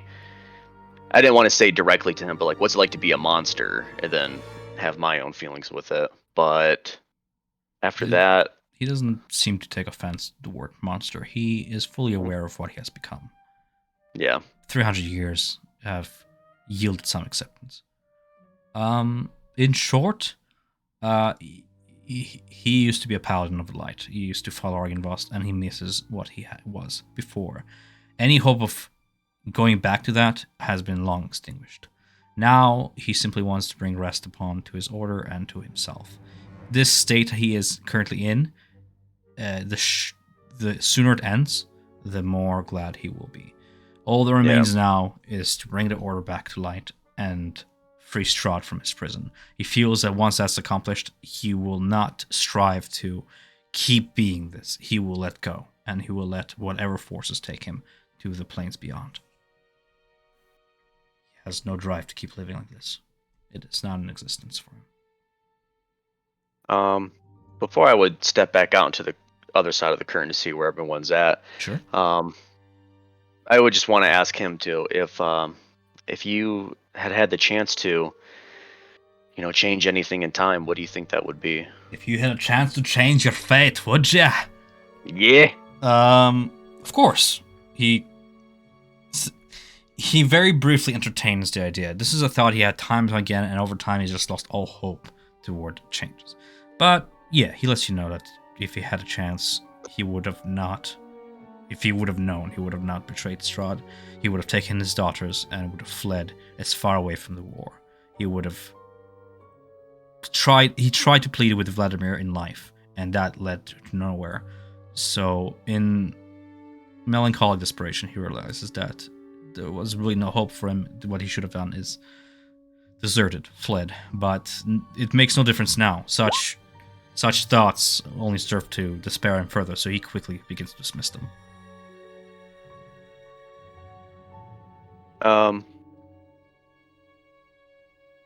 That would probably be like all that I have Every for time right now. he becomes humane, like captured by emotion, that undead side of him, the curse, immediately starts to take over, and you see that red rage in his eye flare up again and just extinguish whatever human emotion he was just experiencing, and just vengeance takes over. So some of the curse perhaps still holds within him, but he has morphed it, changed it to purpose, defeating Strahd.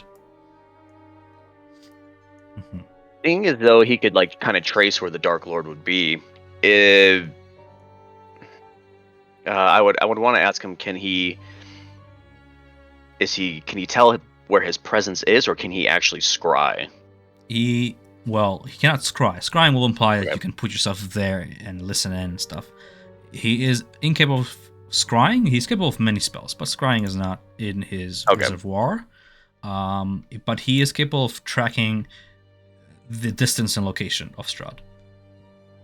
Oh, okay. So over the years, he will tell you that, Strahd is a distinguished spellcaster capable of disguising himself in many ways to achieve his goals, and the benefits of his condition is that he can see through that.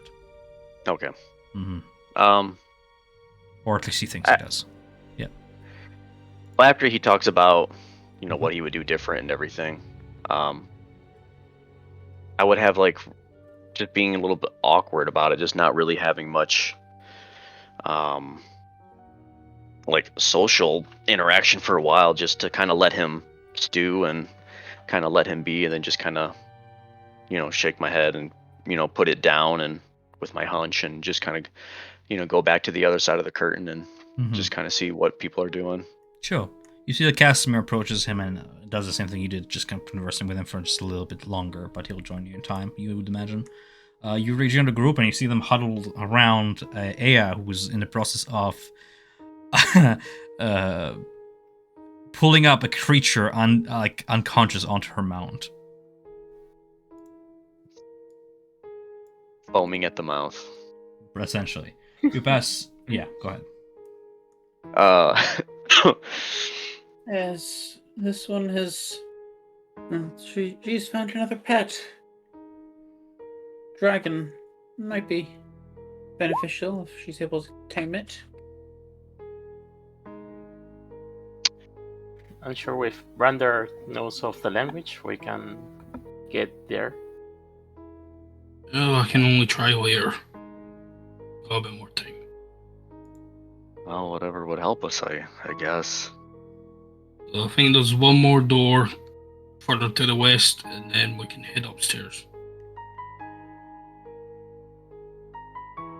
Well, the sooner the better. I'm just becoming a little anxious being in a place like this. Yeah. Well, let's get moving. Yeah, I think I'm stuck in the wall. Oh, I fixed Nope, goodbye. You see Casimir come through the curtain as well, and joining you, the lot of you, the clink of the armor of his undead behind him. He seems satisfied, having gotten the answers that he was looking for. You guys venture toward the south side of this building, and you feel the draft grow even stronger now. Specifically, you see that the hallway ends in a dead drop to the outside and the woods beyond. There is a large set of doors to the east of this hallway, in front of a shattered statue of a knight, and there's another door at the end of this hallway over yonder.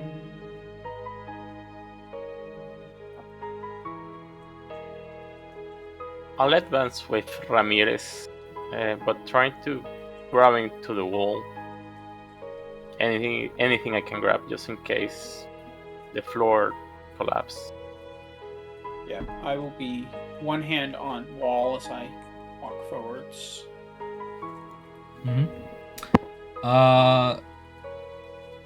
You see the south end has completely collapsed, exposing the chamber to the elements.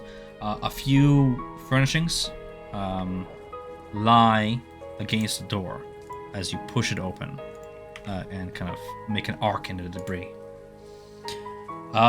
You see a small chest sits on the wooden floor toward the edge across this ruined bedchamber. You hear skittering from below, where at the very edge you can see cobwebs cling to the spider ballroom below. Well, Go ahead. How tall does this room have a ceiling, and if so, how tall? It does not have a ceiling anymore. Not have a ceiling anymore. Okay. Well, I suppose we probably want that chest. See what's inside of it. I'll look over past the edge of the wall. That's where or past the drop. That's where you guys ran into a bunch of spiders. Right? Yes. Yep. I guess all we can do is just try and be quiet. We can get to it. I'm more afraid that with It would fall this through. part of the it will fall through. It has been out in the elements for too long. Well, whoever's the lightest. You can see that I think the heaviest. Maybe Brander is. No, Brandar would be. Brander is making dents in the wooden floor. Okay. I'll walk a little bit away from him when he walks next to me. Stout, but like hefty. Hefty. Mm-hmm. Pick a rope and hand it to Ramirez. Do you think you can get there? I could certainly try. I will grab the rope, and I'm actually going to, as I'm going about trying this, I'm going to wall walk this way, and then kind of slowly make my way across. Sure. This You way find towards it. purchase requiring no roll to climb. You find purchase along the wall and make your way all the way there. As you begin to step away from the wall, you can hear the boards creak. This is gonna be interesting. Okay then. I am going to kind of get down and crawl towards the chest slowly on this, just trying to test the floorboards as I go. And trying to distribute my weight across as more than one of them at a time. You do rule me like a pure intelligence roll, and you can go ahead and throw advantage of that because you're proning yourself, spreading out your weight as you're going along there, as if like proning across ice, same kind of method. This is gonna go trying to real gauge.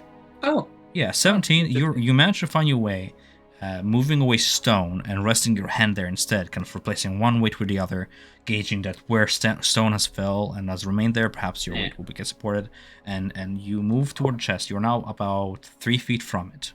You can see it is encased in iron, which has rusted in some spots, but has not rusted toward the top, near a set of draconic glyphs that run the entire length of the chest, and where the glyphs are upon it, you can see their light is hovering slightly above the chest itself, magically, and the iron itself has not rusted around the magic.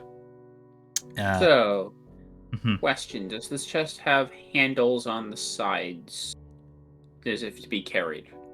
Yes.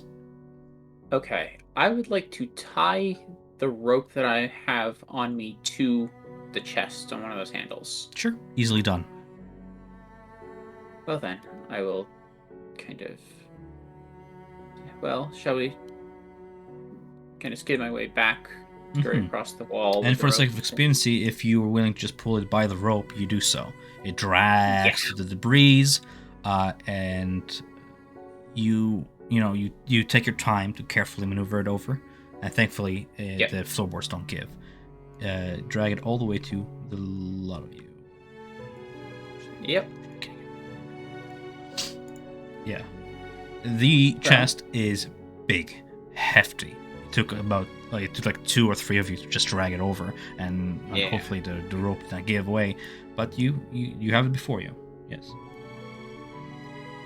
The Brandor This would one just looks say, like it's in better shape than the other ones we found. Mm-hmm. Brander, sorry, Hopefully what? you find something in there, Brander.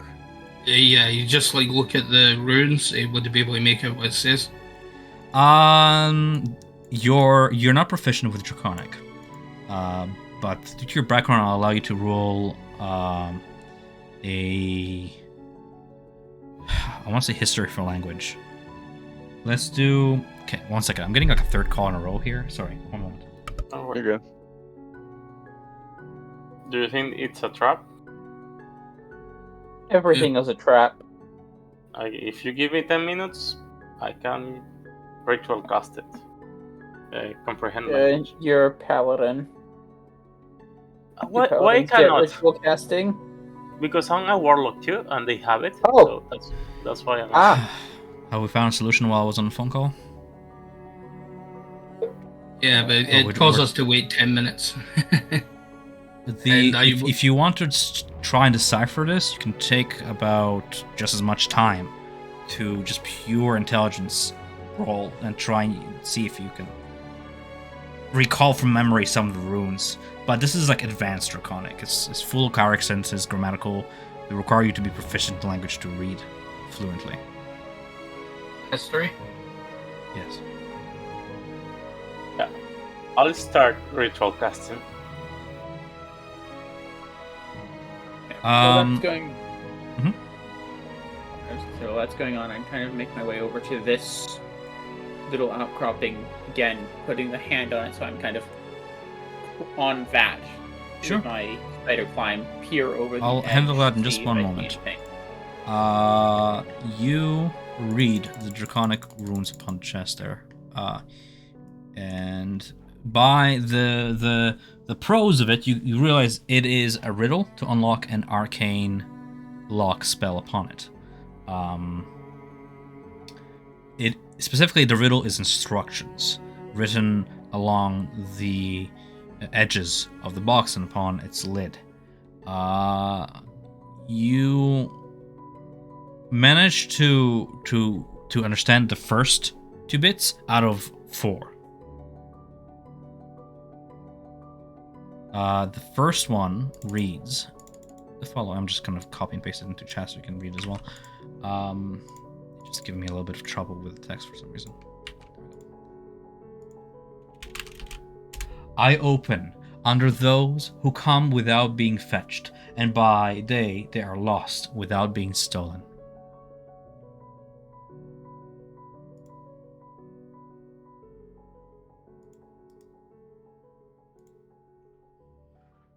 And that's the first part, or both? That's the first part. The second part reads, cut, but bleeds not crimson, not toothed, for it doesn't bite. My key isn't made of metal, but is found bound to the stalactite, a glittering point that downwards thrusts, a sparkling spear that never rusts. It just... That. There you go, Brender. Oh, no, you go. I'm just reading it out loud. Well, so that one we've seen recently, or close to it. Your friend creates ice. It's nice. Second bit is an icicle, right?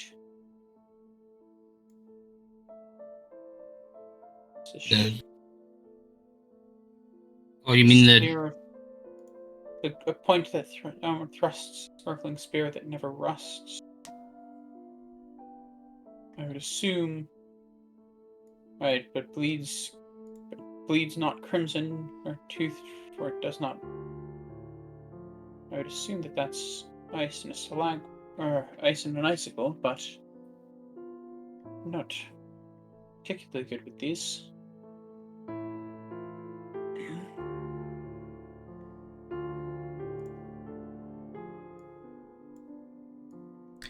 You were saying you were casting some of a ritual. As Yeah, your friends comprehend are language. comprehend language. I'll give it to you. There's 2 other parts to this riddle, instructions to open the chest. The third part says, "Show me a bishop who sits alone in a golden hat and a brass throne, silent in his rapture, with ivory robes and shrinking stature."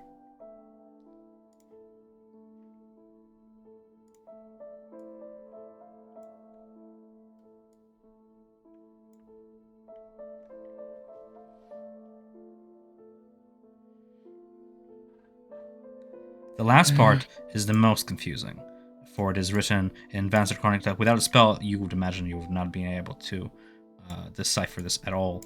I am putting it here. In wind's time sails the Ripper's ship, from hell's fire chambered and spat, wrought vessel in wrath's wake, a soul keeper and a wine tap, must resound against my lock.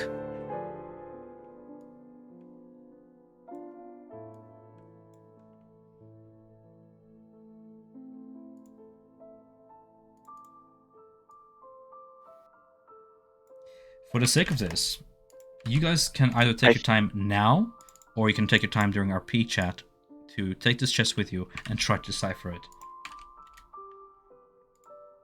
It's really your call. Sure. If that works out, just for experience's sake. It's your call. Fine either way.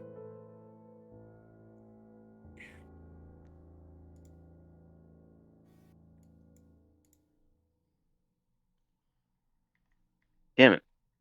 Yeah. I'm like really thinking, and I'm just like, man, I like them, but I suck at them. You have a feeling that whatever is kept in his chest has been kept here for 300 years unlooted because nobody bothered with it. Not something for petty thieves to unlock.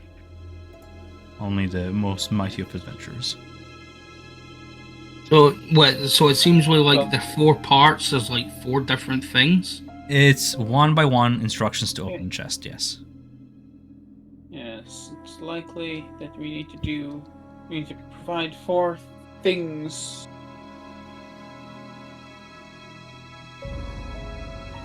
To unlock this.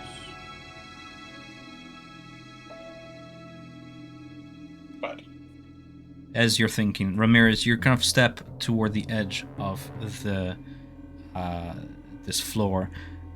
So some of the debris falls to the ground below, and your hands are sticky with this cobwebs. Below, you can see I don't know what you're looking for, but you can see the spider ballroom. basically, I'm making sure that we don't have any spiders climbing up at us and gonna surprise us. You see skeletons and dried husks along the cobwebs and giant, oversized gargantuan webs that lead from the edge of this floor all the way to the ground, as if like a trapeze net, almost. You will be able to gauge that unless you intend to fall through those. You will not trigger the patient predatory spiders below. You see busy drone workers working, and from up here, in this vicinity over here, you can see like a ruined barn, and there's a huge like mounded hole from which like ants these workers come in and out of, and it seems to be leading deeper into like some sort of hive network.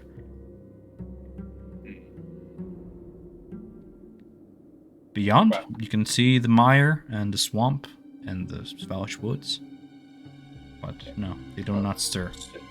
Secure in the fact that none of them are kind of coming up towards us from the racket we've made up here, I would move back to the edge. Sure. I think I've got 1 part, but that's it. I might have 1 too, but I don't know. Yeah, I I- have some This ideas, is- but Well, it's basically for me This is like from- the first part I was thinking the moon, but then when I saw like those and they, it might be the stars. yes. Yeah, that would be I my think- guess, but Ramirez would not actually know that with 9 intelligence. Or 8 intelligence. Are you saying that a 300-year-old elf is dumber than you are? If you know it, a mere human. I don't know, I'm just Yeah. saying give it more credit. I don't know. Up to you. Yeah. I think the first one starts, but the second one's really got me. I Cut. Well, it bleeds not crimson, not tooth, for it doesn't bite. I really don't know that one. yeah.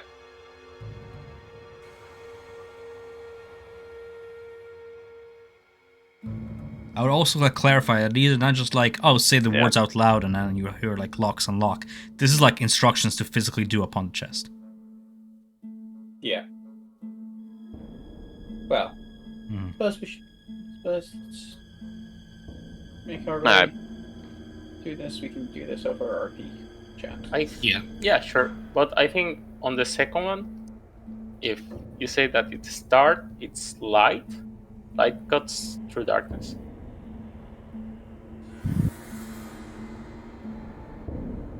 Ooh, But okay. I like that. But Yeah, I mean, if it's a star, yeah, it may be that. Which part you got, Brander? Or Max? The first one, I think it's Strahd. Okay. Like at first I thought Moon, but because of those in there.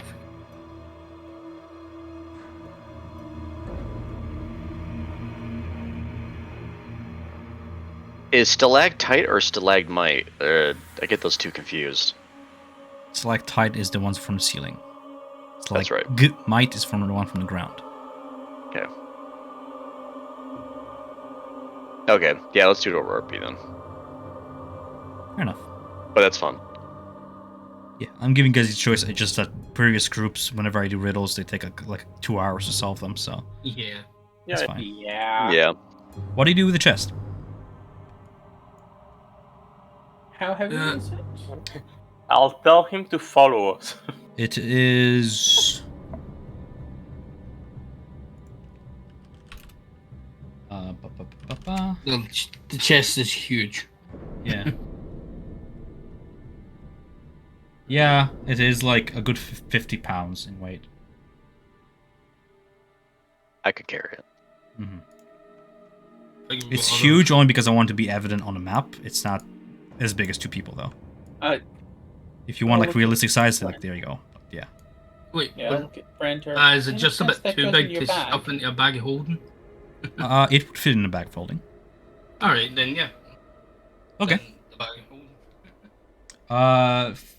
Just keep in mind of how much you're already holding in it. But yes, Yeah. sure. Slides into the bag of holding then.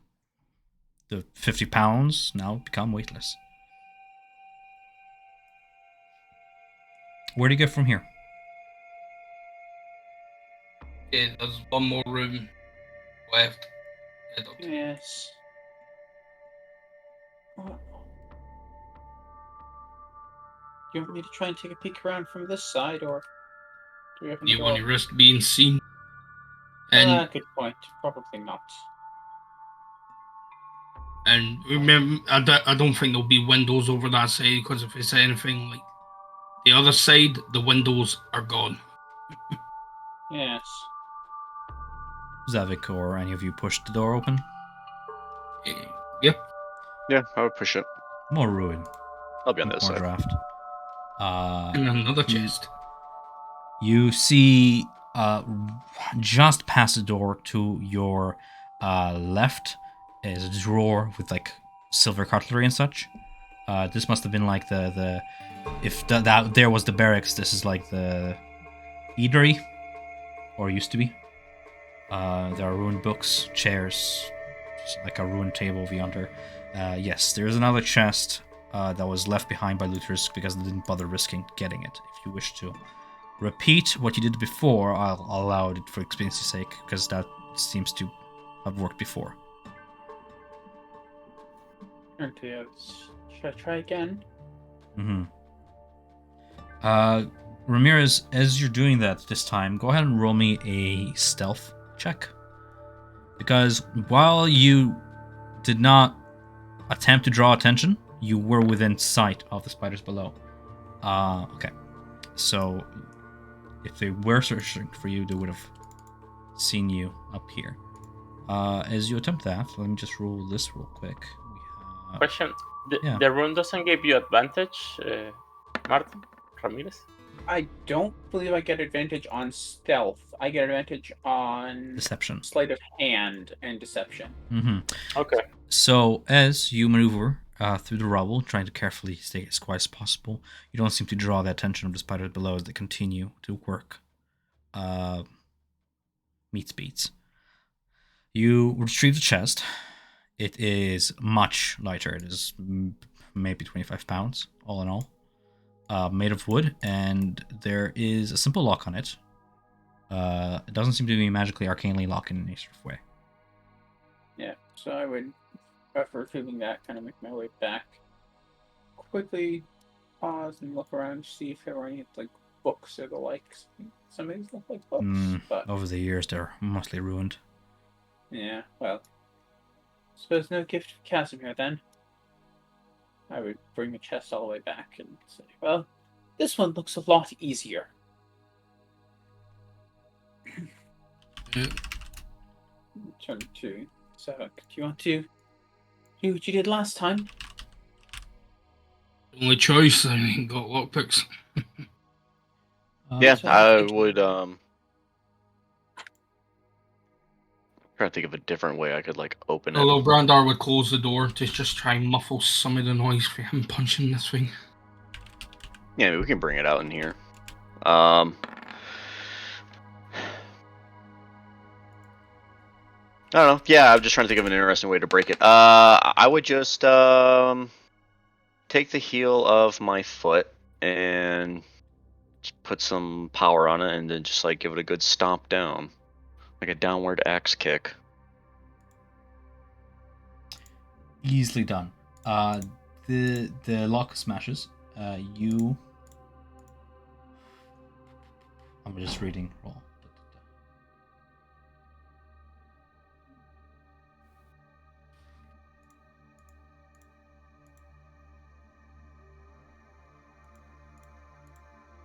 Just bear with me, sorry.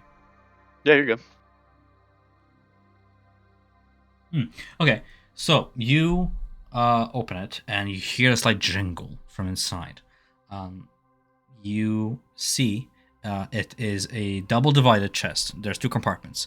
On the right hand side, you see a bunch of coins. They are silvery in color, but they're not stamped with Strahd's face. Instead, they have the visage of some country from the material realm beyond the mist. Nonetheless, platinum is platinum, and you find 100 pieces of it in his chest. Aside from the coins in the other compartment, secured by like a jasper cork, is a potion. The contents swirl within, and as they do, the silver-like liquid seems to glow with this whitish flame. You would be able to recognize this as a potion of fire breath.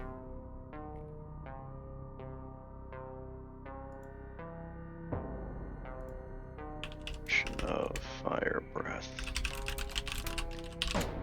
Specifically, what this potion does, I can make a handout later, but it is an uncommon potion of minor tier that, once imbibed, you can use a bonus action to exhale fire at like a target 30 feet from you.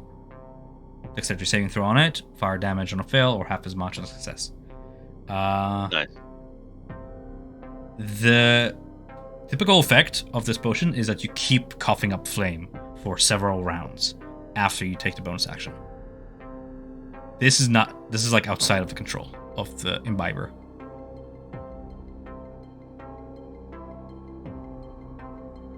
What do you mean by like coughing up like flames? As in, if you imbibe it, you spend your bonus action on the next several rounds coughing up the rest of the flame.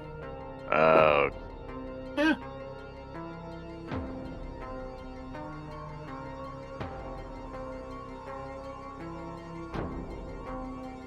Well, Okay. then. Not of a lot of use to me, if someone else wants to use that.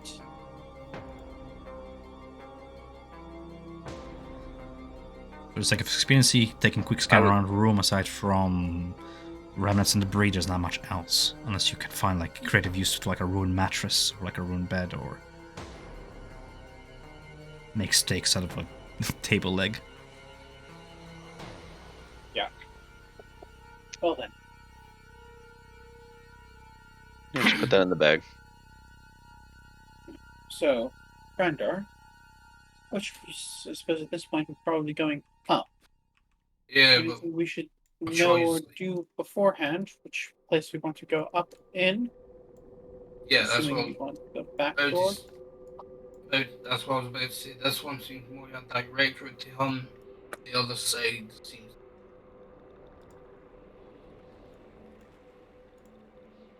Got a choice. The east. Yeah, to the east. Didn't he say that's, let's say, a direct way to him? Yeah, it's a less direct, more distance, the path that Gwillem usually takes to avoid the other knights.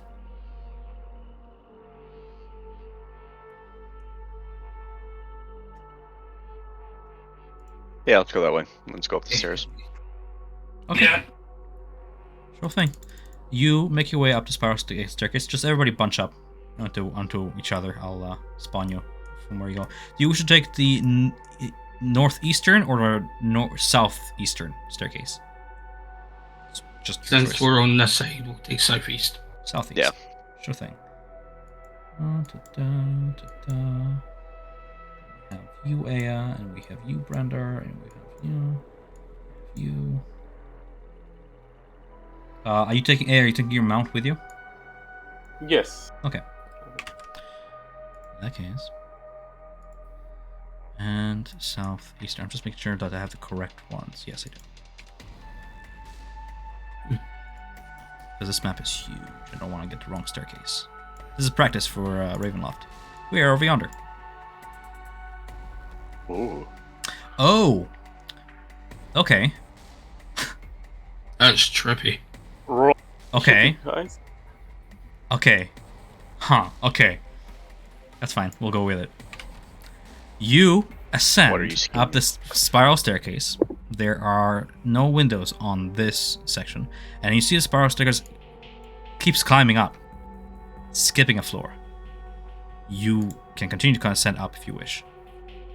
Yeah. Okay, cool. That's what I This figured. one as well. Yes. Guys, roll me a group stealth check. The lot of you see movement above, like It's a athletic. spectral wisp of light. Amazing. Hey, I got that thick clapping armor. What's the marching Yeah. order roughly? Uh, I'll go Was it- for it. I have was the it- torch. Okay, Okay, you so have you're the at the front. Javik, you see a out of the corner of your eye from above, as you round the staircase, movement like a spectral light, and you hear it. Your keen senses, bestial senses, detect like the little sound, and then the elastic stretch of rope, like that of a hangman swinging. Your mind sort of darts to like worst case scenarios a little bit, as if you're about to come across from a corpse. And what do we have here? Those of you wearing heavy armor are clinking in the back, and Aya as well. Yeah.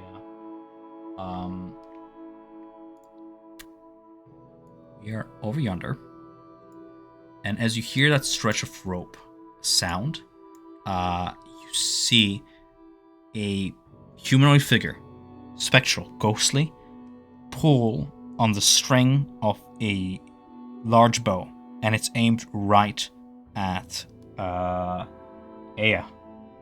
And then it sends an arrow loose, which whistles past you, down the staircase, and toward Aya. I'm just gonna roll to hit here. Would I be able to maybe block with a shield? It's a surprise round on it because it's out stealthed, but Right. if it doesn't hit, then Yeah, sure. We can flavor it as like you saw it and you just block the arrow, and half of its essence seems to like almost ethereally go through your blade, but then enough of it dissipates away that it becomes just mist. At that point, I'll have you guys roll initiative.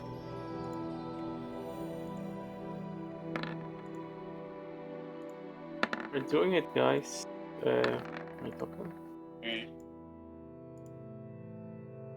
Did mine? Okay. I couldn't do shit against these guys last time.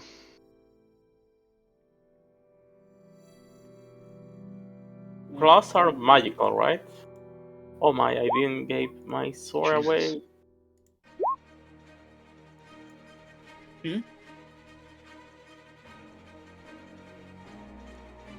So I'm going to say that Casimir was in the back, and we are like so.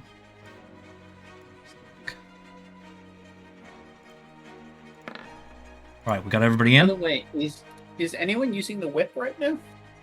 No. Okay. I was just curious. All right, so we got initiative down. I believe that's everybody. We have Javik at the top of the round. You're at the lead. You saw this coming. You see the special figure ahead of you. It is about 10 feet up the stairs at the base.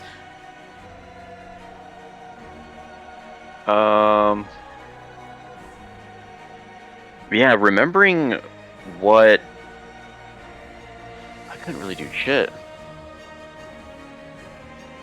Did it seem affected more by silver weapons, though? Nope. The last Nope. time? No? Uh, Okay, I couldn't remember. My sword was not particularly effective.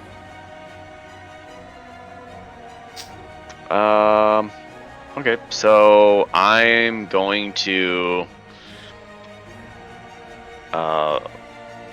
approach here and just try to give everyone some breathing time. And yeah, I guess for the time being, I'm just going to go with a 2 battle axe attacks and single-handed. Yes, because you're both hit. They slash through the half ethereal Phantom Warrior, but you can see where they slash. The form does not reform. Go ahead. You roll damage there. What's 19? Yeah, total. 19 total. Okay. And then so it's not as damaging as you hope for, but it still takes hold. Yes. And then if I could, I like to at least. Oh no, can't do that. I don't know. Would I be able to prone him? Is he able to, or is he just too ethereal? Where I would just. You can try. Okay, I'll do a shield bash. Okay. I think that's my athletics against his. To prone. So, 18. with a mighty bash, you feel so confident would have prone just about anybody. You bash him onto the floor, and he does seem to fall. But then, as you would have guessed it, he, being this ghostly, ethereal being, simply gets back up and hovers a few inches above the ground. Ghosts are immune to being prone. But now you know. Welcome. Mhm. Even though he got hit with the slash attacks, he just loses 10 feet of movement. Just an extra thing from Slasher, and then that'll be my turn. Okay. Just making sure that everybody's on a square, more or less. Okay. And he's down there. We're in the back. Okay. So the Phantom Warrior is gonna go ahead and step away from you. You can take an opportunity attack if you want, Shavik. As you can see, he steps onto the window sill, and his form like almost translucents through it.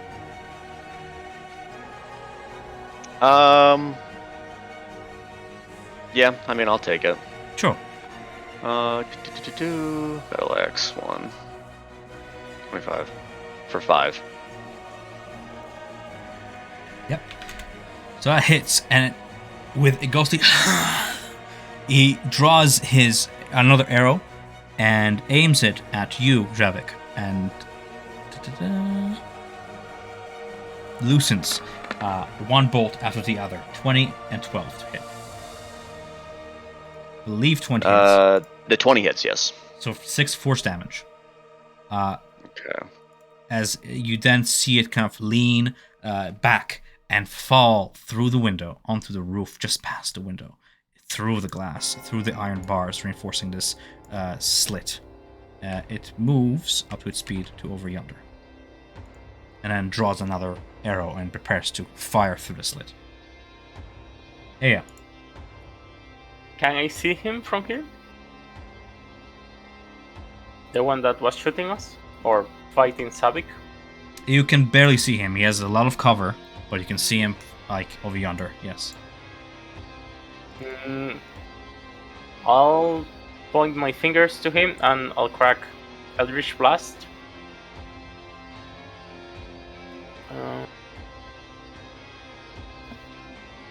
Natural 20. Despite everything, you aim between the two iron slits and send your bolt flying. It shatters the glass and hits true at the center of its mass for a total of, I see, 8 damage. That takes hold true and actually knocks him against the wall where he is. And I'm gonna... Once on each turn. Okay, and I'm gonna drop him back next to Savik with the first shot. And I'll cast the next one after that. That's a total... The second hit is only 2 damage. It does not hit. You instead hit the iron bars of the window. Okay, but on the first attack, I drop him next to Savik. Which, in turn, made your attack even worse, but you dragged him nonetheless, yes. Okay. Yes. And I'll go up a little up. I'm confused on the stairs, so I mean going down. Yeah, but, you're like down the stairs, aiming past a pillar, through windows, up on the slanted roof. You barely see the like the top of his head. Pulling forward, you made it even worse for yourself. He has like 21 AC essentially from where you were aiming at. But yeah, with that being said, I can move in 15 feet, so it should be here-ish. Can you move a creature more than just like up in the air? Let me post it. Is please. The invocation that drags it into my direction. You can move that creature in a straight line 10 feet closer to you. And Crusher, I can move them 5 feet. So the combination is 50. If you hit a creature with an attack that deals bludgeoning damage. Oh, okay. I'll allow it. Sure. You drag him back with your force. Yeah, that'll be 15 feet all the way back. Yeah. Nice. In that case, if you dragged him, then you would have hit him with second attack. I'll apply damage. Go ahead. Okay. Ramirez then. Yes. Okay, so start with, we're going to wall climb to here, grab the amber pendant amber cloak pin that I have, and launch 2 Eldritch Blasts at this guy. 14 and 22. A 14 rebounds against his spectral armor, but a 22 hits true for that 1 force damage. And I will then, I'm going to use 25 movement. 35 dash here, and releasing the cloak pin, draw my sword, and end my turn melee with him. Brander. Brander's just going to move up here, just get in line of sight with it fully, and it's going to take 2 shots with paper box.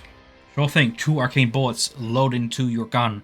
The paper box's chambers begin to revolve. 23. 23 hits true right against the this shoulder arm, piercing through. A 14. 14 for the the force of the gun makes you miss shooting the wall behind, but nonetheless, 13 piercing damage against you. Yeah. And then the homunculus servant's just going to fly up into the air a bit, and it's going to take one of his strikes against it. So, 27. Yep. Okay. Or 6 force damage. Yeah, a bolt of force just ricochets against the abdomen of this creature as he's gasping for breath, trying to recover. Altogether, that's 19 damage. Yes. So this creature is on the verge of death. And you begin to see, you begin to see his form get destroyed at the edges and flicker in and out of vision, being recalled back into the ethereal plane. You hear more ethereal clanks of metal armor as just those of you like right next to this window can barely make out a second figure over yonder leap from the window and ethereally run across the rooftop onto the battlements of this place, and from where it's standing, it touches its hand down onto the stone and raises, as if from historical memory, an ethereal shape from the ground that constructs itself piece by piece, forming into a ballista, an oversized crossbow with a seat at the back and an ethereal arrow being loaded into it. The spectre sits in this recalled memory, takes aim through the window with a ballista, and with a mechanical lets loose a bolt that sails toward the window and shatters whatever fragments remain. It sails past and embeds itself in the pillar just in front of you, Shavik. Unfortunately, he doesn't have a line of sight to impale you with it, but you see a large spectral bolt just lodge itself into here. That's going to be its turn. Casimir is going to take his turn in a moment. Javik, top of the round. Oof. Seeing the bolt, I just want to start getting the fuck out of here. There is the way up, down, through the windows. I would just want to push up, going up the staircase. So still staying around, trying to maneuver around him, duck under the bolt. The arrow, the bolts and everything. Casimir's pass by you, and he's gonna put one hand on your shoulder for support downstairs as he reaches his other hand and grabs the ghost and casts inflict wounds. And you see the ghost's form just explode from inside and spider against the walls and dissipating away. Nice. Yeah. Then I would just yell out down the spire and everything. We have to keep moving. They have us in our sights, or they have us in their sights. Mm-hmm. So you move 5 feet? I'd move 5 feet right there. Yeah. Okay. So where you're standing, you're also essentially here. Okay. Like that. So 5, 10. Oh, there's a different grid on or something. No. No? No. You should be able to move. Oh. Okay, now, yeah. Before it was giving me decimals and everything. Maybe I put you on a fraction. That's fine. So if you're standing more, you're essentially disappearing out of sight here. Oops. Yeah. I want to at least be able to get to there, and then coming to here, would I be able to see any more specters, ghosts, or anything? No. Okay. I would just yell down, just say to come up here, and I'm going to watch the doorway, take the dodge action. Sure. And that'll be my turn. Yeah. I'll see through the window, and seeing the ghost, I'm also gonna aim my fingers to him, and Eldritch Blast will appear. Does a 19 hit? Yes. Even past the spectral cover of this ballista and the shield plates in front of it, you manage to, again, aim through the gap and hit true for 7 damage. I cracked another one. And after the first one cracks, she closed her fist and she pulled them 15 feet in our direction. And that's it. Okay. I'm gonna just test with here. What's your spell casting modifier? What's your spell casting ability? Is it charisma for paladin? 14. Yeah, charisma. Can you roll me your Unfortunately. charisma ability as a ability check? Sure. Essentially, it's a contest to see if, unfortunately, because he is secured in this ballista seat, he holds on true, and as you attempt to drag him again, he only gets dragged for like half distance along with the entire construct. It spectrally kind of moves with him. You can see the ballista construct itself is levitating slightly above the ground, as it is not completely attached to this realm. But you managed to pull him just a little bit closer, yes. That's the turn. Okay, Ramirez.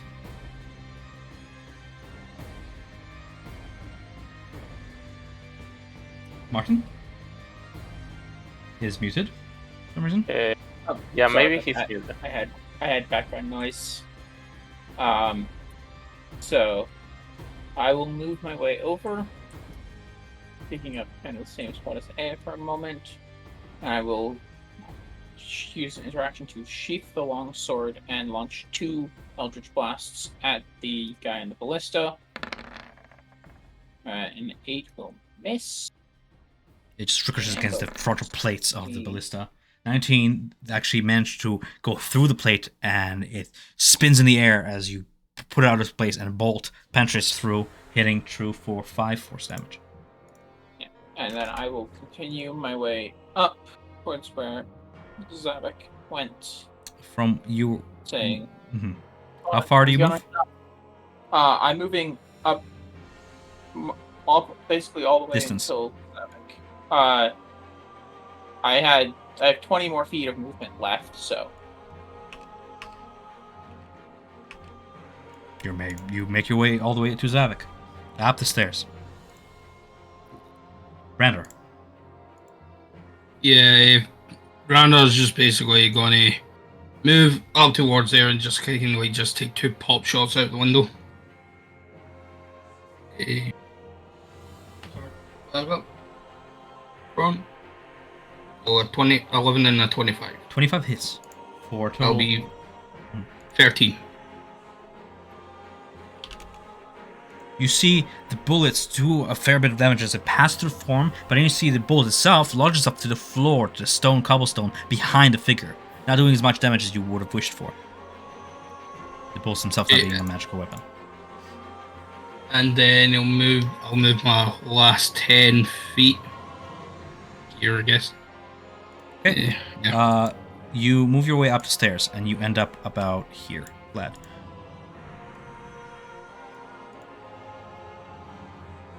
All right.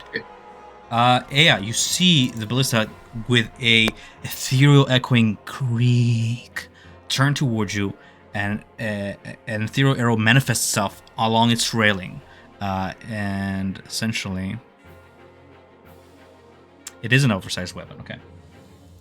Mm-hmm. Less loose upon you, 15 to hit. Miss.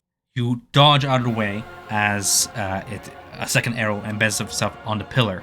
And then you see the Phantom Warrior dismount the thing. It collapses into ethereal mist, and he runs toward a door here, opens it, and comes through it. Disappears out of view. Casimir is going to follow the rest of the group. Aya, you and your mount can do whatever you wish to do. It's your mount's turn, so... She's coming up, and she's standing in 2 legs, trying to keep the baby dragon safe. Okay. Javik, what do you do? Where you stand, you are on a battlement in open air. This is the top of the Argynvostian beacon. There's more to it, about 30 feet more that you can see rise before you. You open the door and you see an inner chamber where creaky stairs climb to like a wooden landing with 3 windows that look out over the roof of the mansion. Yeah, but you're out in the open. You can see the cemetery below you and the entire Argynvostian keep.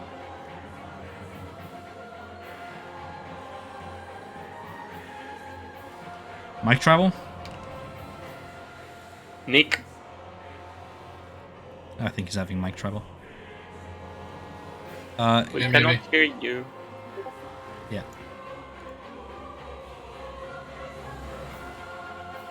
While we wait for him to figure it out, because you are on the same team, what do you do? Like he got into a door, so I cannot see him. I'll go up where the rest of the group is. Sure, you manage to maneuver to where Brander is, moving about 10 feet up the stairs. If I don't see anything, I'll dash 30 feet more. So, Sure, feel free to move. I think I'm gonna stay here because I cannot pass through Ramirez. Sure. Yeah, and that's my turn. Like, Nick, are you back yet? Yeah, I think I got it. Okay, what do you do? I want to. I moved from there, so that was 10 feet. 25, 35. Try to get across and like watch my, footing right there to be careful. So you make it about Yeah. 10 feet, and you automatically fail because it's just way too heavy. The floorboards do give, and you fall down. Down 10 feet, and you land here. You take... Oh, nice. Do me like an acrobatics check to see if you manage to like land onto your feet, or you just land prone. You take the damage. You take the damage as debris falls before you, and then you fall onto the wooden splinters, and they just kind of pierce into you. And you'd have to like spend 15 feet to get up onto your feet if you wish, because right now you're prone. And the torch, nearly sputtering, falls within reach, but onto the floor beside you. Before you sense the spectral phantom warrior figure with his sword drawn. I will then use the rest of my remaining movement to stand up, and then, kind of in a shock, just first instinct, just to just go for a slash right now, for 2 of them. 22 probably for 9. Yeah, 22 hits for 9.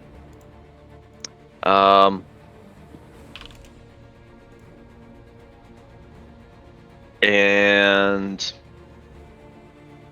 I'm trying to see what is he against a solid wall?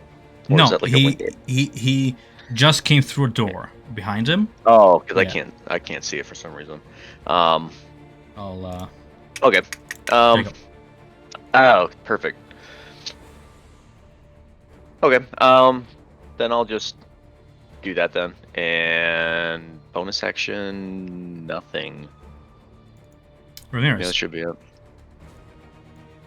Okay, so seeing that Zavik fell through the floor, I will kind of wall crawl my way over to the hold.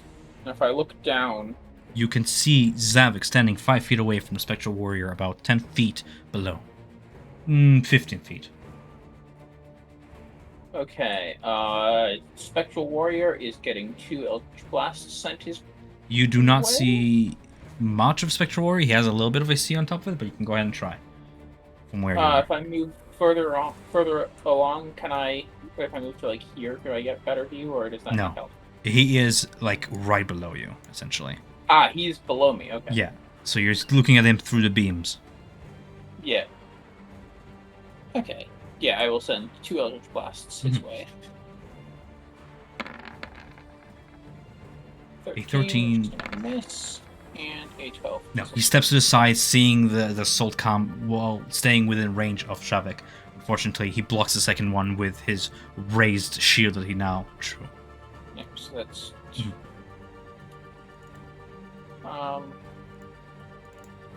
And then, so I did 20 down. Is there a ceiling to this place?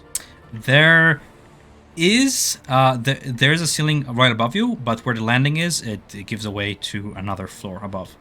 But basically, can I climb up onto the ceiling to about here? Yes, and surprisingly, it holds you. You find that while the entire tower is rickety and rotten, the ceiling is almost new. Yep. So that'll be my turn, so that I can see folks. I can still see Zavik, and I can see everyone else, or most of the others as well, at least. Brander. Yeah, simply going to move the 25 feet I can. Okay. You step through the door's threshold, stepping onto the wooden floor, and one floor actually breaks underfoot. You still with your foot on the stone, flagstone, and just now stepping through the threshold. I'll give you like a dexterity saving throw to just not lose your footing. Can I have had a chance to basically say, "Careful, floor's weak"? No, at this point it's Brander's turn. Yeah. But I'll give you the dexterity saving throw. Yeah, no, you. Too late. The weight of your entire construct around you, the armor, just shifts forward as the floor gives. You fall. Roll me an. Oh no. Oh, this is bad. I'll show you why it's bad. So you fall. Oh God. I'll shoot him. You and rolled I'll a do natural fast. 1. So you reach for the railing on the floor below you, and scuff it. It actually breaks from the weight of your gauntlet, and you fall some more, down, and I'm doing math right now. Hold on. Oh fuck. Yeah, down the entire pillar. Oh my god. Okay. How tall are we? At this moment? I'm literally doing the math now. It is a long fall. By the way, he was near my aura, so he has +3 on his Yeah, he's what? paladin aura. It's still in that one. That's Still Okay, that okay. one, yeah.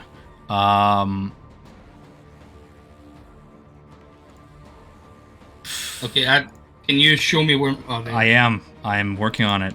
You are here, Brandar. You fall all the way to the chapel. Oh, Okay, how far is it? So it's 2, 4, 6. It took you to your next character, Brander.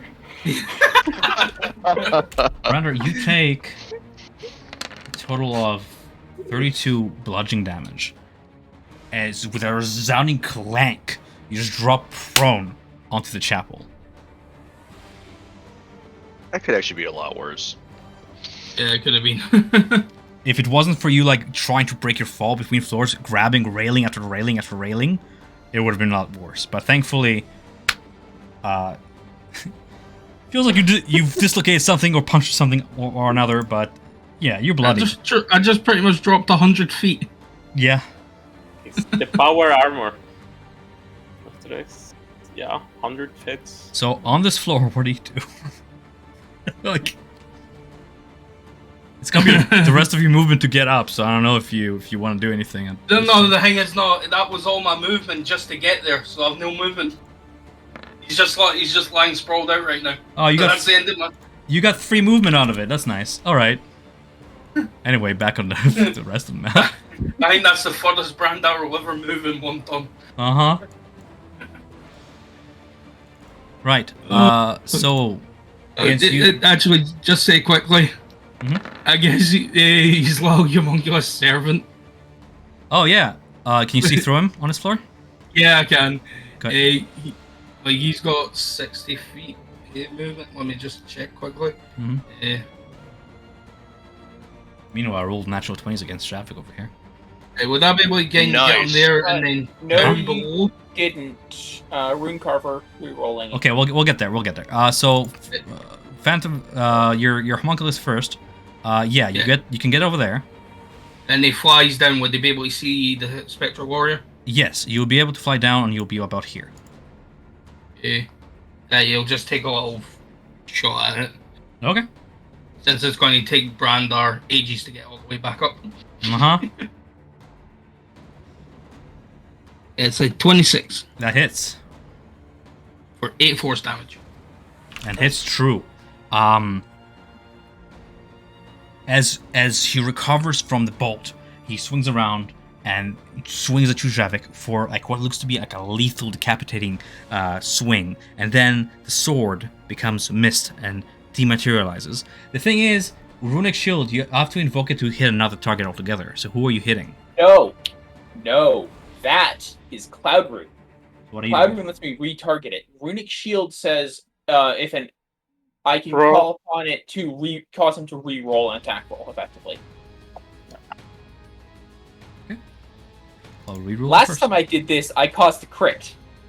This time I'm really hoping I don't cause a crit. Yeah, I recall that one. That's a lot better. Last moment, you manage to duck out of the way as he goes for a second swing for 21, hitting you for force damage. Yeah, that does it. Yes. I have learned. Use Runic Shield to cancel out crits when they are at range. When you don't have another thing that I can redirect it to. Casimir is going to move. Aya, you can move your mount if you wish up the stairs. After I saw that Brenda fall till hell, I'm gonna command her, look for him and leave Baby Dragon in the stairs. Or leave Jeb. Okay, Don't so leave we're going Baby to say that your mount takes the time to go down and look for your fallen comrade. Zavik. Oh, this only goes up. Okay. Shit. Fuck it. I'm just gonna try and take him up with me. I'm going to. Mm-hmm. I'm gonna go up. I'm just gonna run up the stairs, try to get back into sight, and then I'm just gonna use. You want to use your free action to pick up your torch? Your free... No. Okay. Because I'm kind of just in a Yep. panic right now. Oh, good. Oh. Mm-hmm. That's No, 25. right here. Yep. Yeah, I'm just gonna use all my movement and everything that I can to just get up the stairs. So there's 40, 55, 80. You feel the swish of the blade like clip the back of your back hair, but it misses. All right, fair enough. And that's my turn. Yeah. Can I see if the floor is gonna collapse if I walk? Like, does it look like Actually, I have to look something all up of it? because you made your way across the lower landing. No, you're good. Sorry, Zavik. What was it? Yeah. I want to check like if the whole floor is gonna collapse, like if it's floating.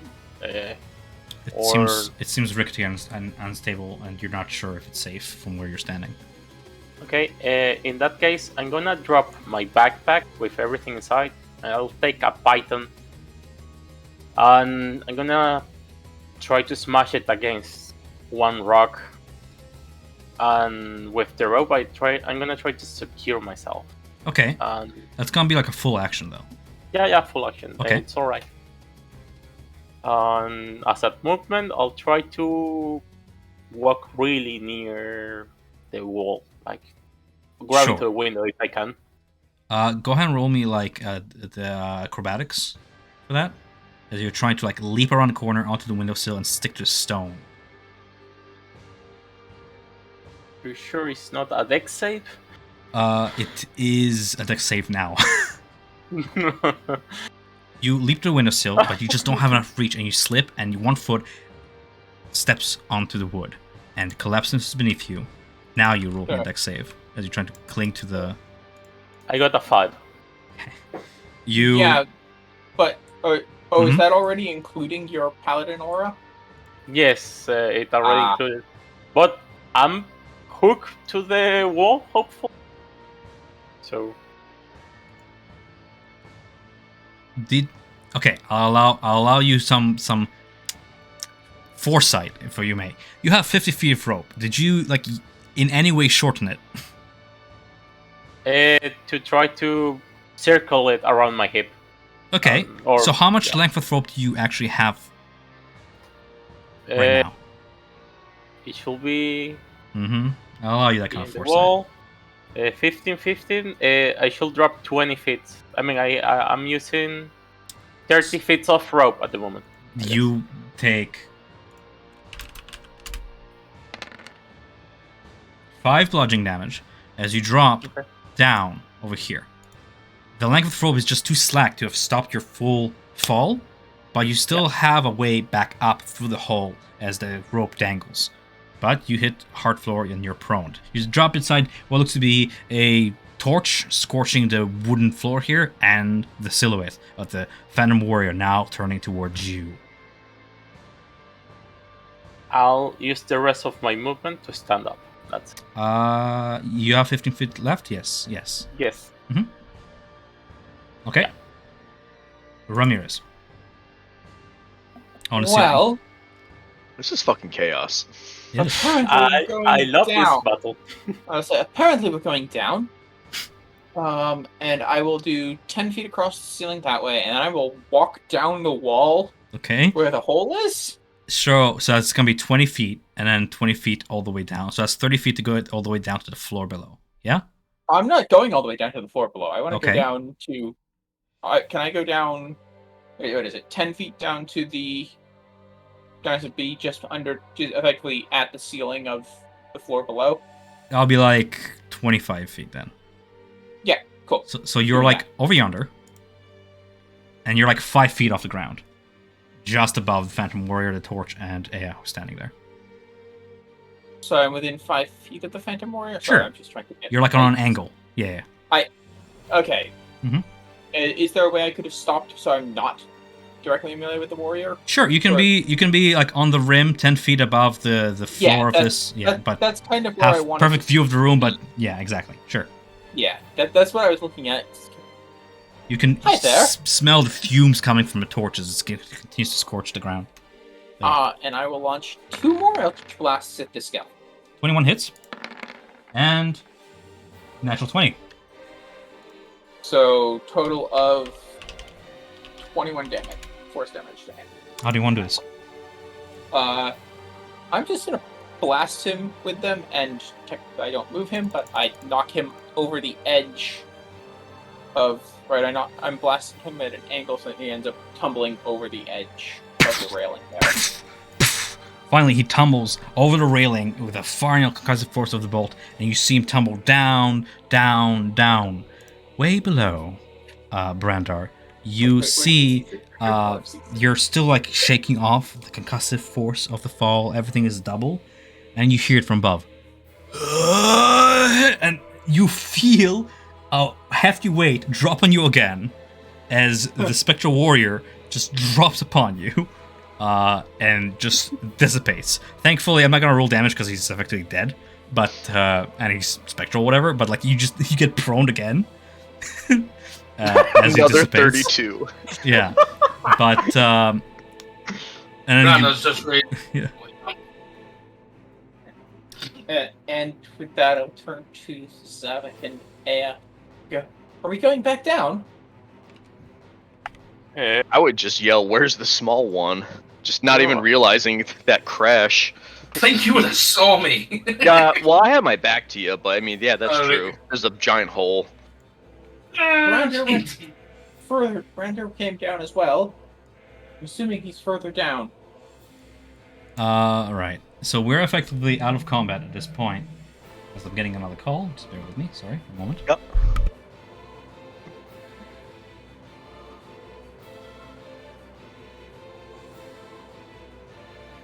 Okay. I think we need to regroup somewhere that's a little bit more stable. I did see, or feel, that the roof was surprisingly stable. We should all just stand on that. Well, we did miss a floor, though. There wasn't a doorway for it. So, do we go straight to the roof or try to find a way to that back. other floor? Alright, guys. So we're effectively out of combat. For a second of expediency, if you want, Brander, the Aya's mount is down there fetching you. You can take your way back the way you came, just trailing back. Yeah. And...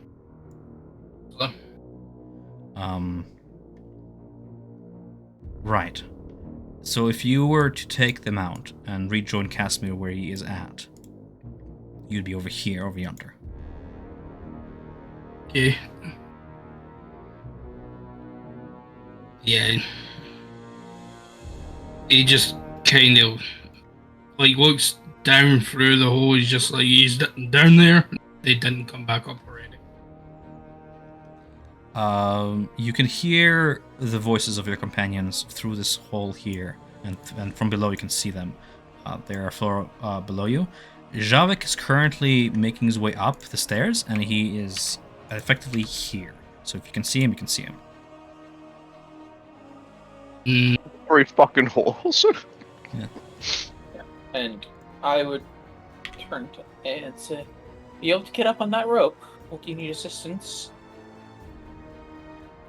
You see a pigeon secured Yes, please. over to this wall, and it leads all the way down across and down this hall. And you can, If you can see go- there's some tugging on it. Yeah, if you can go up and untangle it. But don't cut the rope, please. Okay.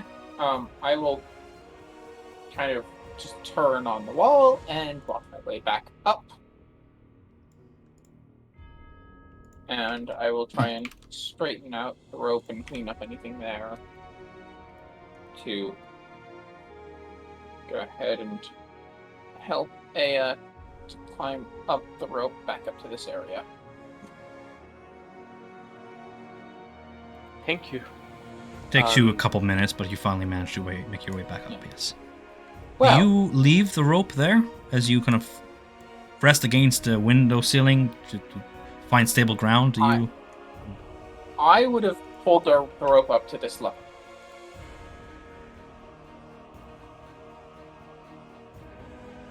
You also have a I'm joint, not- so feel free. Not walking across. You I- see your homunculus rise up from the floor below, Brenda, and just kind of like float towards you.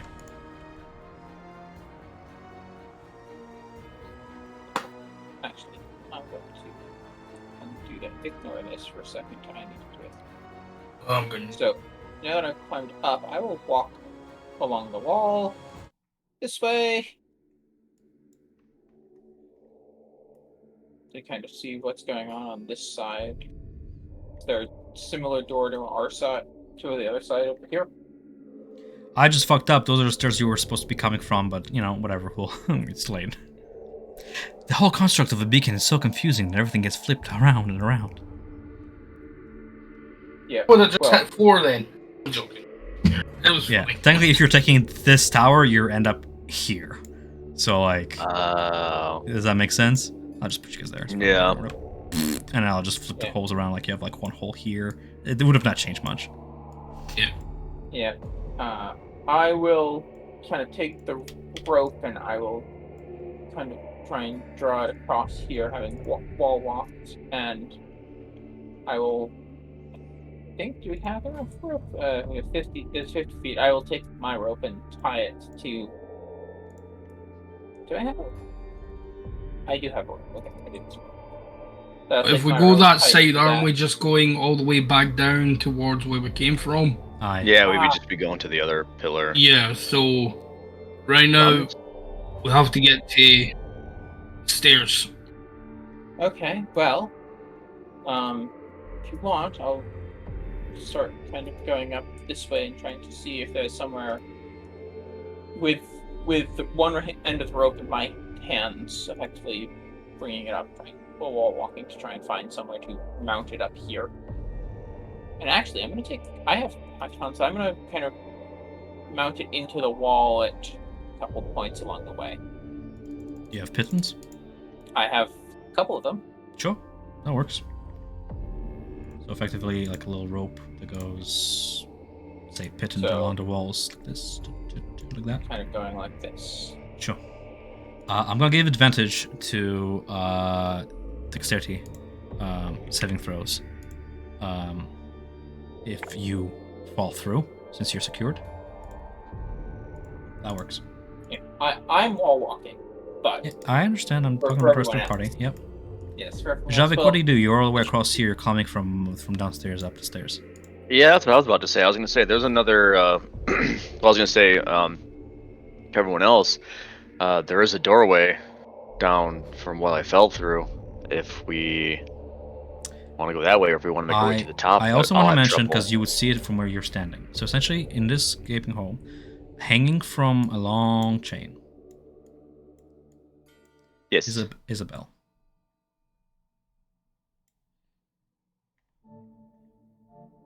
I have a sudden urge to ring this bell, Yes.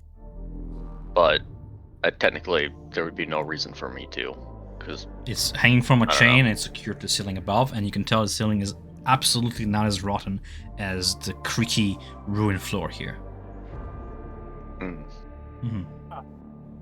The thing is, there's no way that any of us are getting over across you without falling through this floor.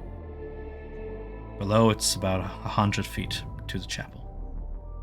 You see the chain is secured to the ceiling by a mechanism that is capable of lowering and raising the bell up and down this tower as appropriate. And the entire mechanism is actually, now that I'm reading it, literally like across from here, and it's like a whole like lever mechanism thing here. Does that make sense? I think so. Yeah. A series of like gears and stuff that just lower and raise the. At the very least, I could do this, and I'll take another of my ropes, because I had several ropes. And I will run that going just kind of directly tied here, and then I'll wall walk or ceiling walk over to Shavik. So, well, at least got this if you want to try and come across and climb across this in case something fails. Well, if it's possible, I could just jump onto the bell maybe and just ride my way up to the top. You know what this is giving me? You ever play Warframe? Sounds a little familiar. Yep. What part? Played Wait, Warframe in the past. No, wait, so don't you not- have like a Facial Soul where you can just climb?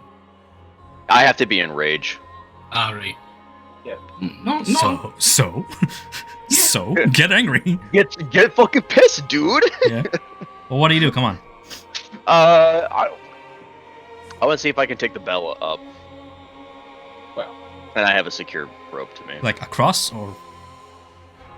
The way I was understanding it, if I was to like hit that switch or something, like would that bell go up higher and The take me switch to is the currently top? set in the middle. If you set it to one side, it seems to unlatch the gears to make it to lower it by the chain. Right now, it's raised to the what looks to be the pick and lock position of the very top. Oh. Essentially, Well, it's an express way of getting down or across. Above you is a ceiling. There's no way out for the bell from here. Exactly. Nick, I will say there's nothing actually specifying in that thing that you have to be raging. Thought I had to be. Or I was at No. the end of my rests. No, But I you, should have. You can choose.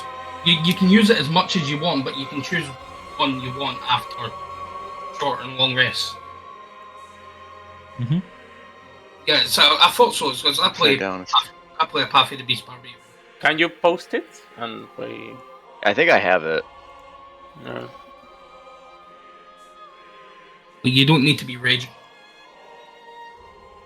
Yeah, it doesn't say anything about. You gain a climbing speed. Yeah. You also alter your form to help you adapt to your surroundings. When you finish a Yeah. short or long rest, you choose one of the following benefits, and it lasts till the next one. Yeah. Climbing speed equal to your walking speed, which I believe you did last time, so you still have it. Yeah, but it says. Okay. Mm-hmm. It's separate clause, separate paragraph. Okay, guys. So for the sake of experience, do you want to use the bell chain to climb your way across, or what are we doing here? Yeah, I'm gonna do that. Easily done. I don't think you even need a no, that's Nah. fine. Go ahead and roll me like an advantageous athletics check as you swing your way across. I'm giving you advantage because you have that ability. Easily done. You swing across to the second landing and you land upon the creaky steps, which are stable enough. You notice that unlike the creaky floor, the higher these steps come toward the landing above, the more refined and new they seem, as if healed and mended.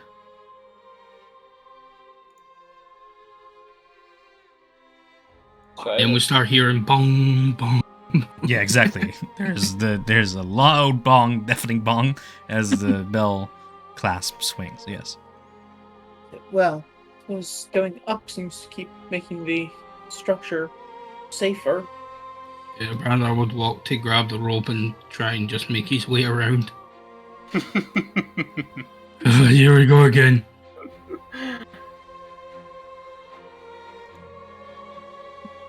Do I need to roll anything? No, it's fine.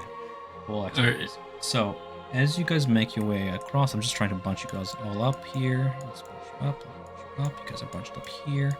That. Hmm? And as people have made it up, I would follow up in the back and retrieve my rope. Yeah, and I'll pick my possessions before going there. All right. Wooden stairs climb to the tower's peak, which has a stone floor and a 30-foot high pitched roof. You see ravens roost on the crisscross rafters, coming and going through small holes in the roof. 10-foot high, 5-foot wide, arched windows are evenly spaced around the walls. Each window consists of a lead latticework fitted with small panes of transparent painted glass. You see a column of black fog swirling in the room's center.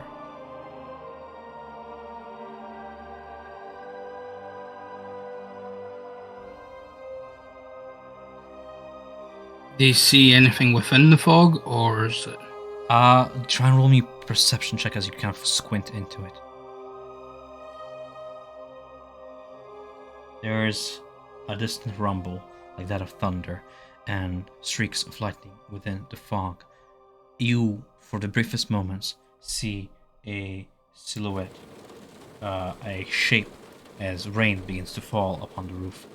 The silhouette shape is like that of the dragon you saw before in the Hearth.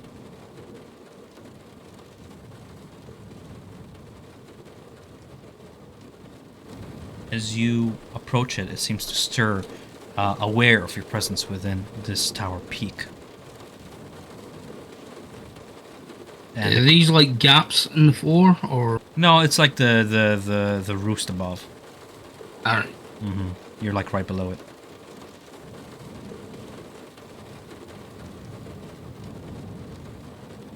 Well, Brandon's just going to cautiously approach. You see past the windows. To the north and east lies a mist-shrouded valley with dark woods, a small town, and a lonely remnant of a windmill on a precipice. To the south, behind you, you see a river flows through the foggy marsh. To the west, between the rocky hills, you glimpse an abbey perched on a snowy mountainside beyond a long stretch of fog and smothered pines. The mote of shadow stretches upon the floor and dissipates away, revealing a ghostly draconian shape. It is resting upon the floor. It is a little bigger than the shape you saw before, like a wormling that has been growing, not freshly hatched, but given a few years. It gets up on its feet and turns towards you, and from its mouth you can hear a voice speak to the lot of you. Is everybody attuned to the music channel? Yes. Yeah. It's like, Yeah, like rain, rain. right? Hmm? Like rain, right? Yeah. It speaks. My skull lies in the fortress of my enemy. Displayed in a place of ill omen, return my skull to its rightful crypt and my spirit will shine here forever, bringing hope to this dark land. With that, it fades. Slightly bad news. Some of it got chopped up. Okay, Lots of it got chopped up. that's okay. Let me see here. Got my skull lies in fortress of enemy. Bring to my Forever. crypt spirit shine here forever. My skull lies in the fortress of my enemy, it says, displayed in a place of ill omen. Return my skull to its rightful crypt, and my spirit will shine here forever, bringing hope to this dark land. With that, the dragon's apparition just faded away, and light returns to the chamber. I think we've got one part. Unless that's a different dragon entirely. Does he mean that he wants us to go to Ravenloft? I asked to a party. Yeah, I believe so. Soon. It seems so. I'm gonna change something. I put it down from the audio thing. It said, so you found a skull. It lied with my enemy, while my bones lie in a fortress of, like, my foe. So the skull you found, it was speaking about its bones. Just whoever made the recording just miscoded the module. That's fine. So you recovered the skull already, fortunately, but my desecrated bones lie in the fortress of my enemy. Okay. Alright, guys. So, as much as I would love to keep going, I think we have to call our session here. Because I have some errands to run. I'm getting called constantly. I think this is a good place to call it a session. Give you guys an opportunity to solve that riddle on the chest and give you some room for thought about what to do next. Yep. That was fun. Yeah. Yeah, it's a good leave off. Yeah. Yeah. Any You guys- questions before I go? I don't think so. About the crypt that it mentions, is it here or is other place? Is it here? I would assume here. It's okay. Yeah, just to be sure.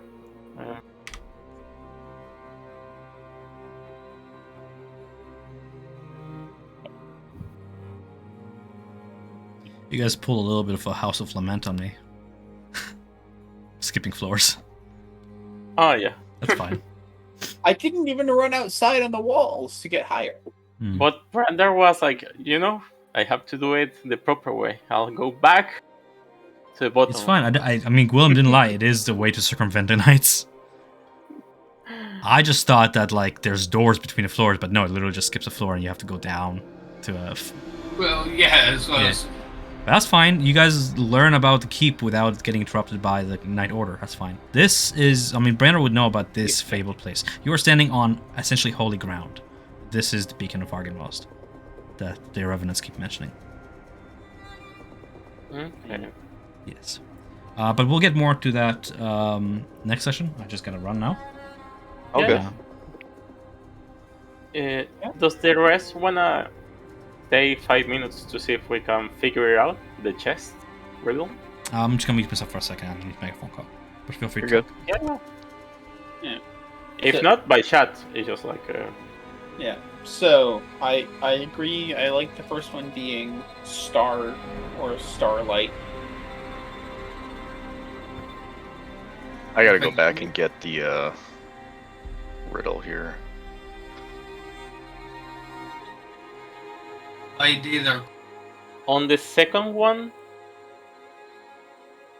It bleeds not crimson. No toothed for it doesn't bite. My key isn't made of metal. It's bound stalactite.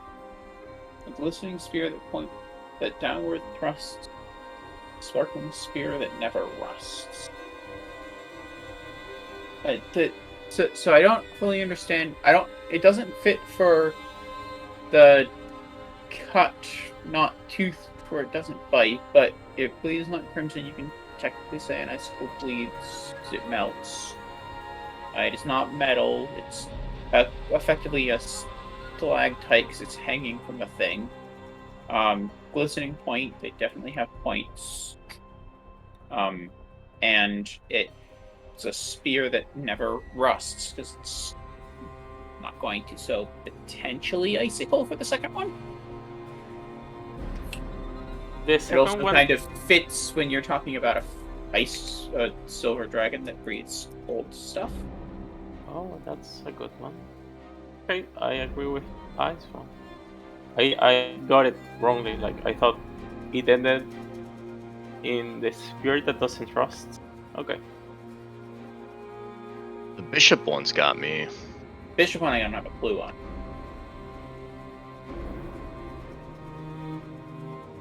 Icicle.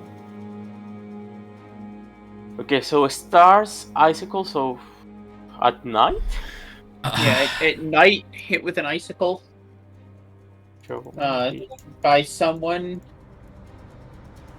and the winds times sails. Ship. Oh my god. Vessel in. I don't have that many friends in real life, but all of them were like, Ivan, are you okay today? It's good to have people check up on you. Yeah, but it's D&D time, man. So yeah, like I apparently don't have to go anywhere, so we can keep going or we can call it here. It's up to you guys. It's really how you feel. If you feel tired, we can call it here. It's fine. I'm personally okay calling it here. It's starting to get just a little later. Yeah, and it's a good leave I off. am exhausted. Yeah, that's fine. 3 hours is more than enough for me too. Any questions? Can I have help with the bishop part of this one? I can't.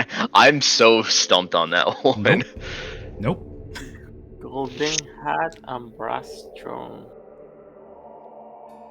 It's if I help you, won't have that aha moment when you finally solve it. I was thinking something was chess, but I don't know what the brass throne.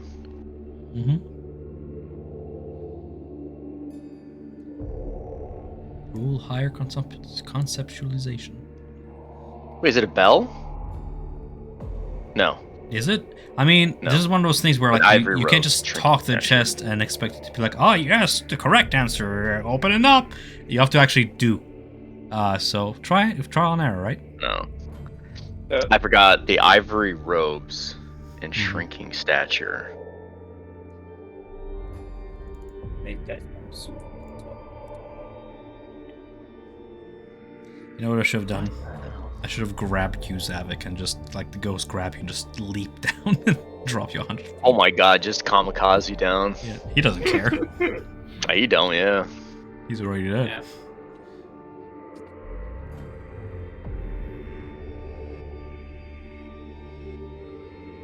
A bishop. A bishop is a clerical person, right? Who? Yeah. Yes. A bishop. Yeah, they are. Try and imagine. Technically Try and mid, imagine. but I'll give you a high hint. ranking. What is it? Let me take a look at it. It's. Yeah, so bishop is like what, third tier or second tier management. The bishop is in charge of several churches. Right, it's priests are in charge of churches, bishops are in charge of groups of priests. Something to that effect. Yeah, but you're overthinking this at this point. I'll give you that as a hint. I'll give you another hint. I mentioned a hat. Look at a hat. Now try to like think of what. Yeah. What is the chest asking you to show it? God. Not a person. I'll give you that, obviously, because that would be dumb. Like a tower? Just looking at the centerpiece and it just getting those. Show me a bishop who sits alone in a golden hat and a brass throne, silent in his rapture, with ivory robes and shrinking stature. I can define the riddle if like the language is confusing. I can define that. I was just trying really hard to rhyme stuff, and I was like, oh, I have to get fancy up in this bitch. Somebody sitting on a toilet. I don't know. I mean, it's closer than whatever the fuck you were talking about a tower. Okay, maybe it's a place like a church, a graveyard. It has something to do with the church. Maybe we have to take it like downstairs into the room. The worship room. I don't know. Possibly. Hey, are you still in Roll20? Yes. Roll like intelligence. Based on the roll, I'll see how much more. I don't want to give you that guys the answer, but I'll give you little hints. That way it's not like a pain. Nice. It's not a place. But Not a place. something about church does kind of click the gears together.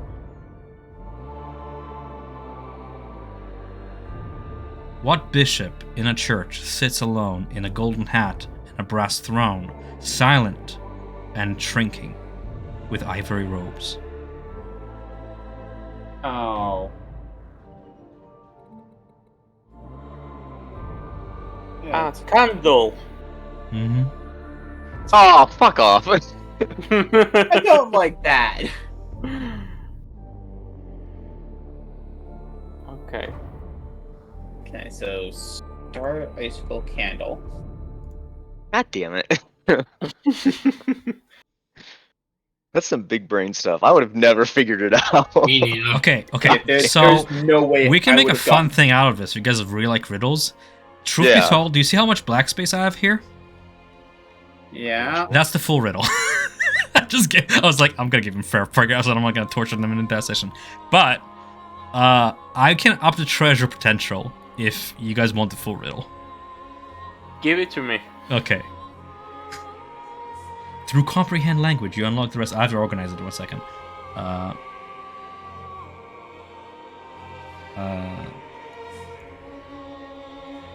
Okay, so we think we have So can stars. we add for- our own text to the side of this, or Sure, you can. Okay, so every period, or it's period, right? It's like a Paragraph, you mean?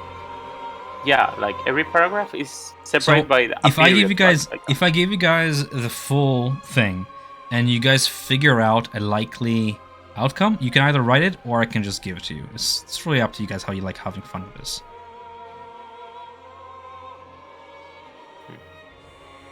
Okay, understanding a little bit.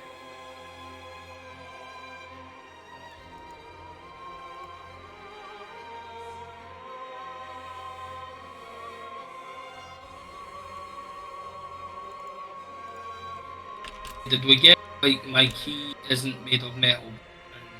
Well, what did you guess? No, I haven't guessed it. I was just wondering if anybody else did since we moved into the candle. we're thinking possibly an icicle, or not for the Yeah, I was like thinking water, ice, or stone on that one. It is at that point that Brand will be able to confirm the rune for Icicle. The Ice Breath weapon generated key of the Silver Dragon.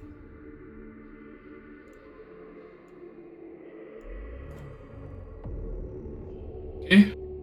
I'm gonna give you the rest of the ritual, and you can cry if you want. Yes, But please. I'll add the treasure rarity then for doing this.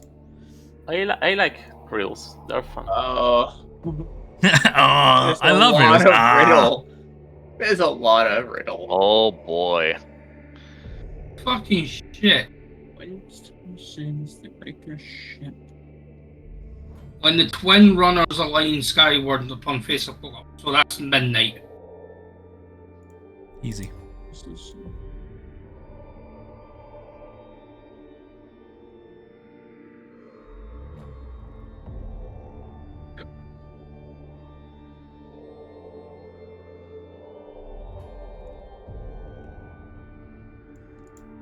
I'm gonna say if you find yourself stumped on a very hard part of riddle, just move on to like another part.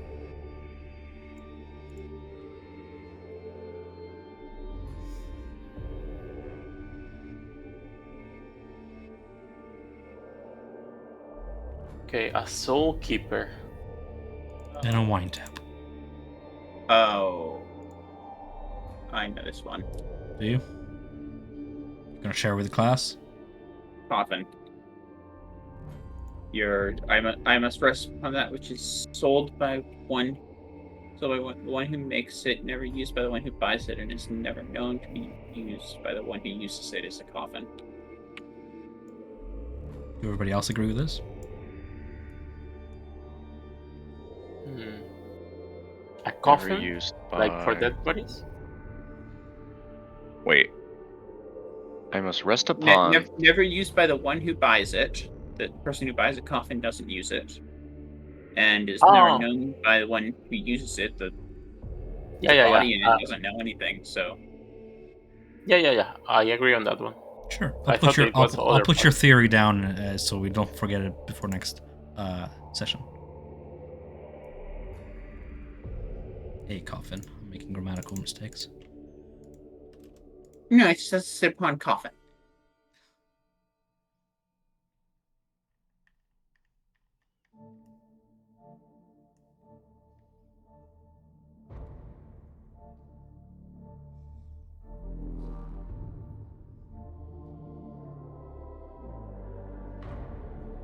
Okay.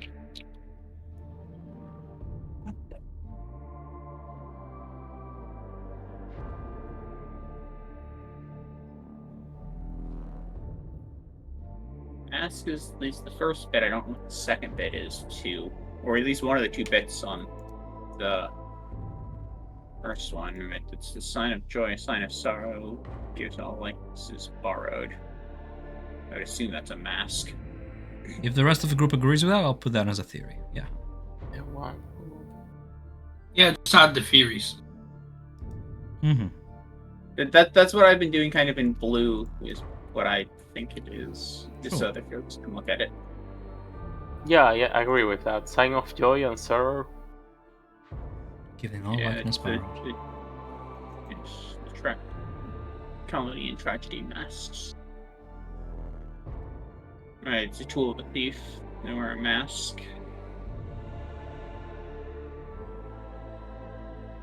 Second. Oh, yeah, so... Second is... Second is the glow never ceasing, that which is old enough. I think that's ring.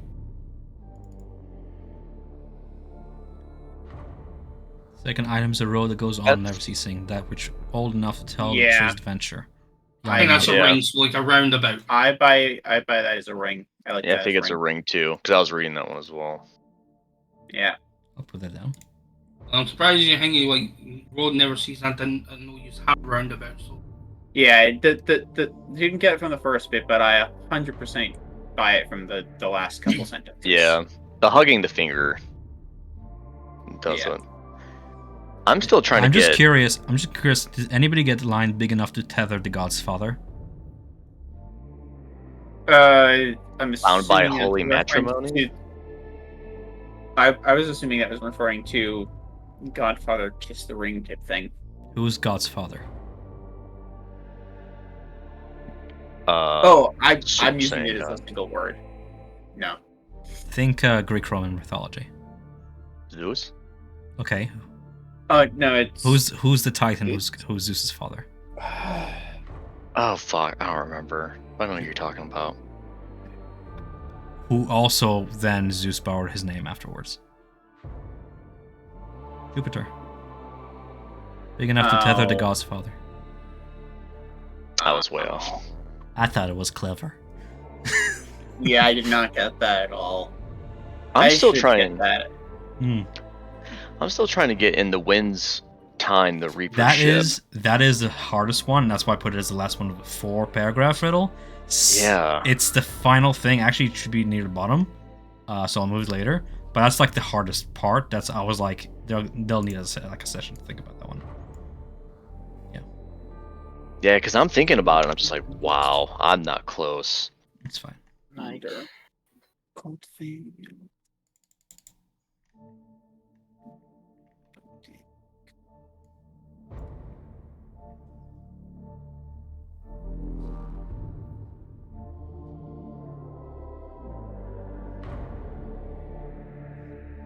pressed against me the divine renderer, Stone's brother and firekindler, cold fang and leather bind, at which the file left behind.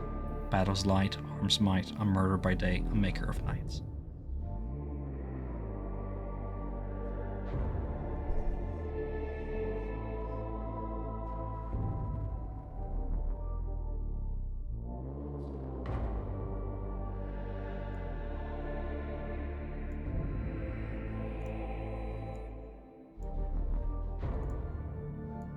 I'm just gonna move the riddle up a little bit, forgive me.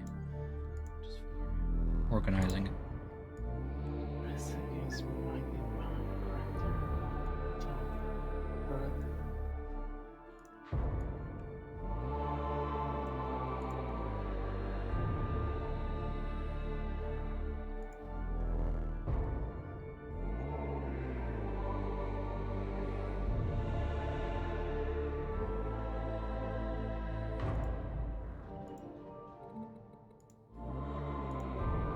I'm trying to figure that one out still by the act of doing something, because we need starlight, icicles, possibly a mask at midnight, something with a coffin, and like how all of that ties in to like what the wording is.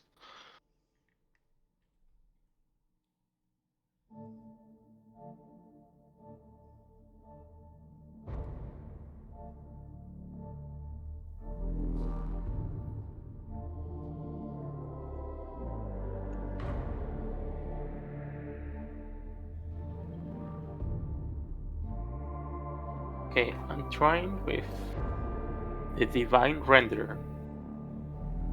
What is a renderer, guys? Sorry. What is to rend?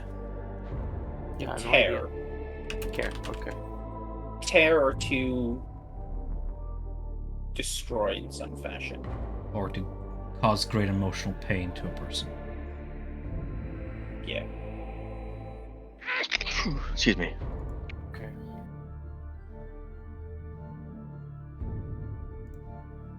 It helps if you ask the 5 W's. What, where, who, why.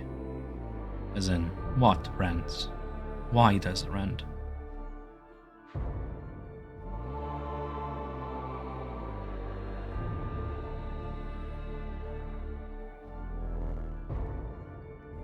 Oh my god, this last one's getting me. I feel like it's something related with wood. What? Let's keep what's the actual tap part of a wine for barrel? You have a keg. You have a keg is the barrel itself. Is it just called a tap? That's the you have to it replaces the plug to let you get the wine out. Yeah. It's called a tap. Okay, that's not helpful to me. Must resound against my lock.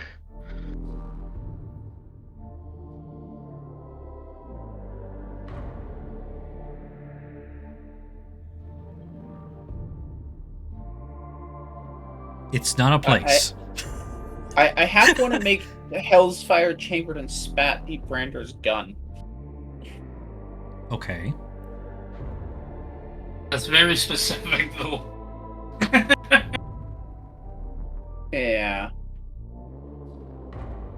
Which is why I said half want. So now ask the 5 W's and see if that kind of, gets the gears going.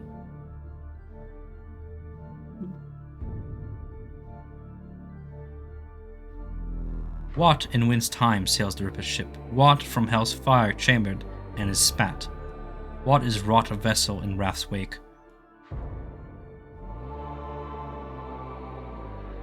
That can resound against the lock. Is it... Erna, do you think it's that you have to shoot the lock? With the bullet that leads to souls dying and thus calling a Reaper to ship? Okay. It's a terrible fit, but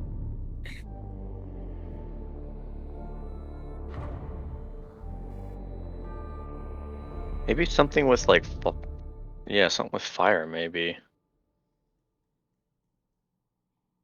I mean, the appropriate solution to all of Like, this is to cast it, dispel magic on the thing, and then break it.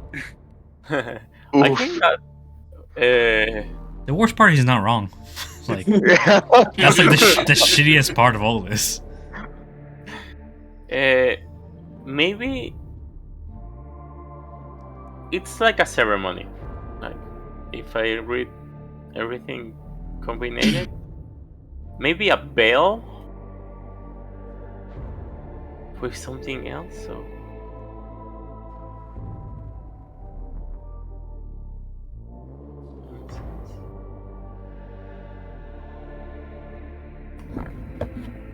be right back, guys.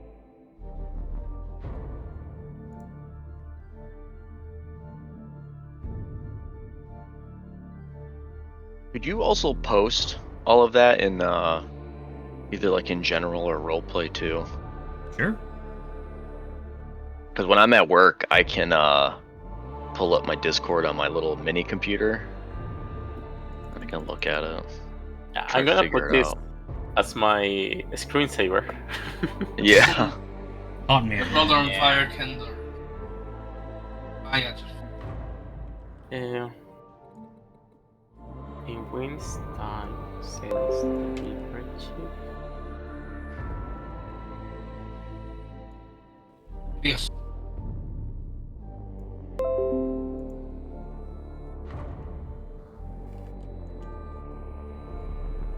You know who looks like it's pretty good at this? Strahd. Hmm. Yeah. Yeah.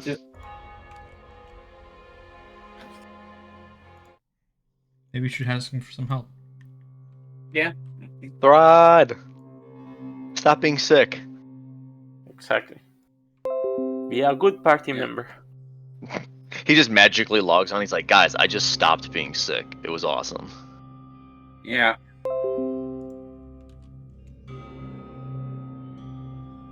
Have you tried not being sick? Yes.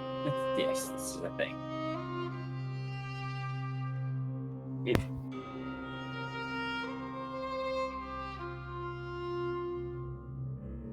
I'll still hang out. I'll just cut the recording here so we're not just like recording dead air. Yeah, you're good. Hopefully, you guys Yeah. solve it next time.